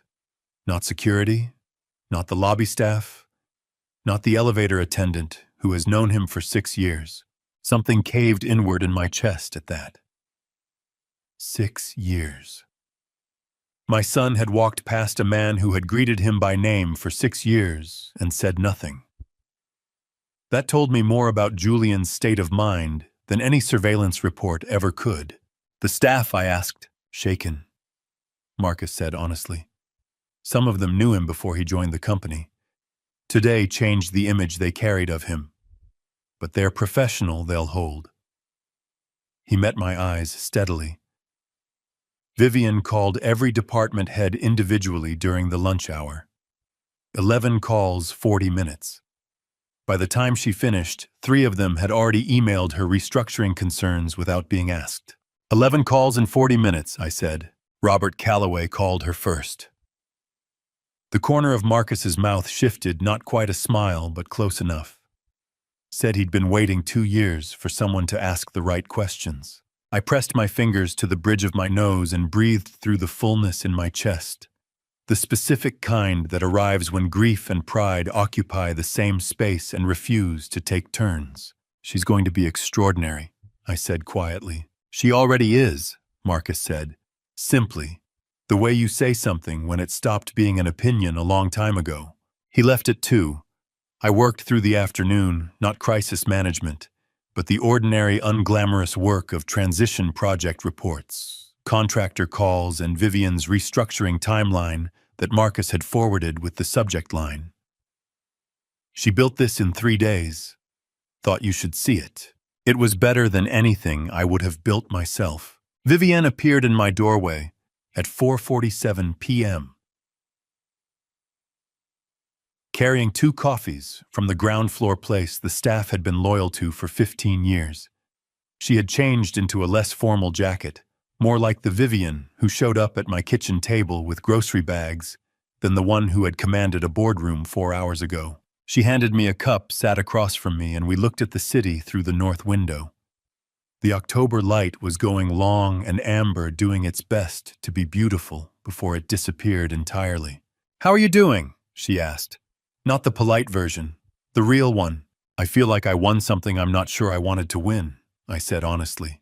She nodded without rushing past it. "That's the right way to feel. It means you're being honest about the cost." Her dark eyes held steady on mine. "You protected 437 jobs today, Dad. You kept this company from being hollowed out by someone who saw it as a personal inheritance rather than a living thing. That's real. That matters." "I know," I said, "and it also cost me my son." "Yes," she said quietly without flinching. "Both things are true at once. You don't have to choose which one you're allowed to feel." My jaw tightened hard. My eyes went hot, and I pressed my thumb against the corner of my right eye and held it there. "When did you get this good at this?" I asked, rough-voiced. "October 15th, she said. "When you called me from Paris at midnight and trusted me with the truth." She reached across the desk and put her hand over mine, warm, steady, certain. "You showed me how. I'm just giving it back." Outside, the city held its shape against the fading light. I held my coffee with both hands and let that sit. Not alone. That made all the difference. I was home by 6:30. The Lincoln Park house had the particular stillness of a place that has been through something and is still deciding how to settle back into itself. I made tea, not coffee, not whiskey tea, which Eleanor had always insisted was the correct response to days that were too large for their containers, and I sat at the kitchen table with the mug in both hands and let the quiet in. Raymond called at 7:45 p.m. His voice had a texture I recognized, not alarm, but the particular weight of a man carrying information he has been processing for several hours before deciding how to deliver it. "The U.S. Attorney's Office has formally accepted Chloe's cooperation agreement," he said. "It was faster than I've seen in 20 years of federal work, which tells me the recordings she handed them are as significant as her attorney claimed." "How significant?" I asked. "Significant enough that the assistant U.S. attorney called my office personally at 4:30 to inform me as a courtesy that the cooperation agreement is in place and that Julian's indictment is being prepared." Raymond paused. "Arthur, the recordings go back to April 14th. That's the night of your 61st birthday dinner at Alinea. Julian and Chloe were recorded in the car on the way home discussing the full outline of what they intended to do. The mental competency filing, the asset transfer, the plan to use the Florida project documents to suggest financial mismanagement on your part." I set the mug down on the table. My hands were not shaking. They were very still, in fact, the way hands get when the rest of the body is absorbing something too large to process through ordinary physical responses. "April 14th, I said. "My birthday dinner." "Yes." I thought about that evening, the way Julian had ordered wine with the confidence of a man who believed he was entertaining a guest rather than dining with his father. The way Chloe had complimented my decision to wear the gray suit that Eleanor had always preferred. The warmth of it, the apparent ease of it. The entire evening had been a reconnaissance mission. "Arthur," Raymond said carefully, "how are you holding up?" "I'm trying to decide how I feel about Chloe," I said honestly. A pause. "That's an interesting answer." "She recorded him," I said. "From April onwards, she was building a record. That means, Raymond, that means at some point between April and October, something shifted for her. She stopped being his partner in this and started being someone covering herself. Or someone who was—" I stopped. "Someone who was afraid of him," Raymond said quietly. The words sat in the kitchen like something solid. "Yes," I said. I had not allowed myself to consider that possibility clearly before tonight. I had filed Chloe into the category of co-conspirator which was accurate. She had been for months, but it was not the complete picture. A woman who is recording her husband's criminal plans from the back seat of a car is not only a co-conspirator, she is also a woman calculating exits, a woman who knows how the game ends and is deciding which side of the door she wants to be on when it does. Her cooperation agreement will significantly reduce her exposure, Raymond said. The U.S. attorney is likely looking at a suspended sentence and community service given the quality of the evidence she provided.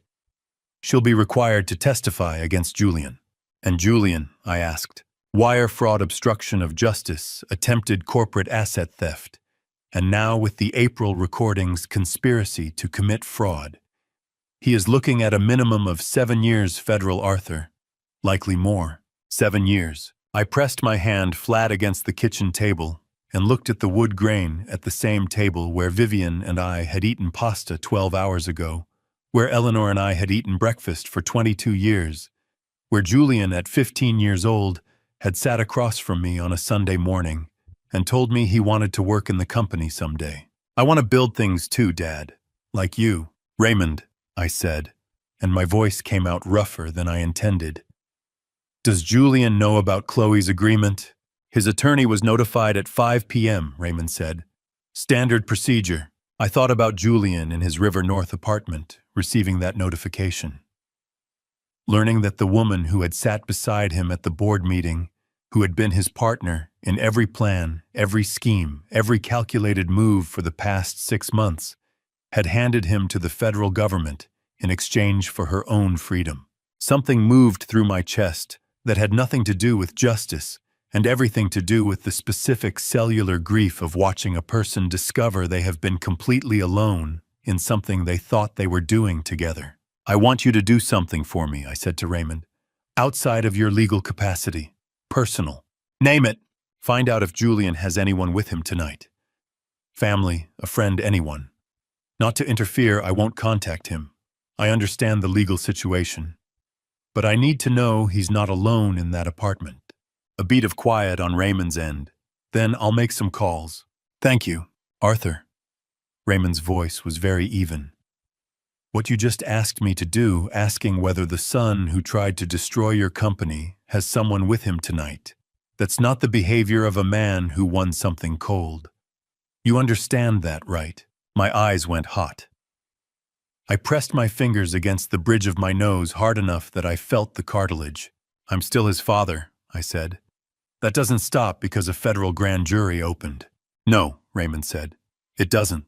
I stayed at the kitchen table after the call. The tea had gone cold. The house was very still around me, the particular stillness of October in Lincoln Park, where the trees were losing their leaves in quiet daily increments, and the neighborhood absorbed the change without comment. Raymond texted at 11:15 p.m. Julian's college friend, a man named Davis, arrived at the River North apartment at 8 p.m. He's still there. I read the text twice. Something in my chest released, not fully, not cleanly, but enough. I typed back, thank you. Then I went to the study, sat at the gouged desk, picked up the Mont Blanc pen, and wrote one more page that I knew I would never send. Not to Julian, not to Chloe, not to anyone. Just to Eleanor. Just to tell her what had happened the way I had told her everything for 34 years, until the morning I couldn't anymore. We're going to be all right, I wrote at the bottom of the last page. All of us in our different ways. Even him. I believed it. I folded the page and held it in both hands. For a long moment. My jaw tight. My eyes stinging with something that had been waiting all day for the right quiet. And then I set it down carefully on the desk beside Eleanor's photograph. Tomorrow, Vivian would walk into the office as interim CEO for the first time. Tomorrow was already almost here. 6 weeks is both a very long time and no time at all, depending on what you are measuring. In 6 weeks, Raymond had filed 3 supplementary briefs with the grand jury. The U.S. attorney issued a formal target letter to Julian's defense counsel, and 4 major institutional investors had renewed financing commitments that had been quietly wobbling since October. In 6 weeks, Vivian restructured the senior leadership team, renegotiated 2 contractor agreements that had been bleeding the company for years, and personally visited every active project site in the Chicago metro area. Marcus sent me the site visit schedule each morning, unsolicited a daily dispatch from a world I had handed over and was learning slowly and imperfectly to let run without my hands on the wheel. I arrived at the 42nd floor at 8:30 a.m., not as CEO, not as chairman in any operational sense. As Arthur Sterling founder, 61 years old, wearing his best charcoal suit and the tie Eleanor had given him for their 25th anniversary, because today was the kind of day that deserved the right tie. Marcus was at the elevator. He looked at the tie and nodded once, a small motion that contained, for a man of his economy of expression, quite a lot of feeling. "She's already here," he said, "since 7. "Of course she has," I said. Robert Calloway found me near the coffee station, gripped my hand with both of his, and his voice went rough with something he clearly wasn't going to apologize for. 31 years ago, you told me we were going to build something Chicago would be proud of." His pale blue eyes had gone very bright at the corners. "She's going to take this further than either of us ever could. You know that, don't you?" My chest tightened in the best possible way, the kind that has nothing to do with pain, and everything to do with a moment exceeding what you planned for it. "I'm counting on it," I said, "at 9 a.m.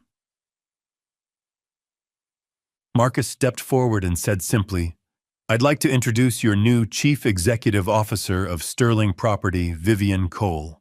She walked in and the room responded the way rooms respond to people who have been quietly earning their place for years and are finally standing in it, not with noise but with the full-body attention of 200 people who have already made up their minds. Deep navy suit, dark hair down. She moved to the front with the kind of forward momentum that doesn't announce itself but simply occupies space completely. She looked at the room. She looked at me briefly in the third row. Something moved across her face so fast, most people would have missed it. I didn't miss it. I had been reading that face for 28 years. The past 6 weeks have been genuinely hard. She said, her voice clear and warm, carrying the faintest thread of something that was the honest cousin of a tremor. "There was uncertainty about this company's future, and I am not going to pretend that wasn't real." She paused, steadier now, finding her footing. "But this company's future is not uncertain anymore.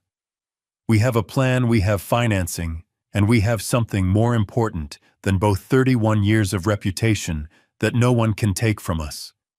That belongs to every person in this room." Robert Calloway pressed his fist against his mouth. His shoulders shook slightly. My own eyes were burning badly enough that I pressed 2 fingers to the bridge of my nose and breathed through it deliberately. When the applause finally settled, Vivian came directly to me, didn't stop for anyone else first, which was the kind of detail I would never forget. Her eyes were very bright. Her jaw was set in the way that meant she was holding herself together through willpower alone. "Well," she said. "You were magnificent," I said, and my voice came out completely wrecked, rough and low, and full of 32 years of something I still don't have a word for. She laughed, half sound, half something else, and put her arms around me right there in front of 200 people without a trace of self-consciousness. I held on to my daughter with both arms and did not try to be composed about it. "Thank you, Dad," she said, muffled against my shoulder. "For all of it." "Thank you," I said back, "for being exactly who you are." 6 feet away, Marcus turned deliberately toward the north window. His hand came up briefly to his face. I decided not to mention it. The suitcase was still in the front closet. I had not touched it since October, not because I feared what I would feel, but because I was waiting to feel the right thing. On the afternoon of December 15th, February 15th, after the morning, I had stood at O'Hare and discovered that my son had decided to use my own luggage against me. I finally opened that closet, pulled the bag out, and carried it to the kitchen table. Italian leather, dark burgundy.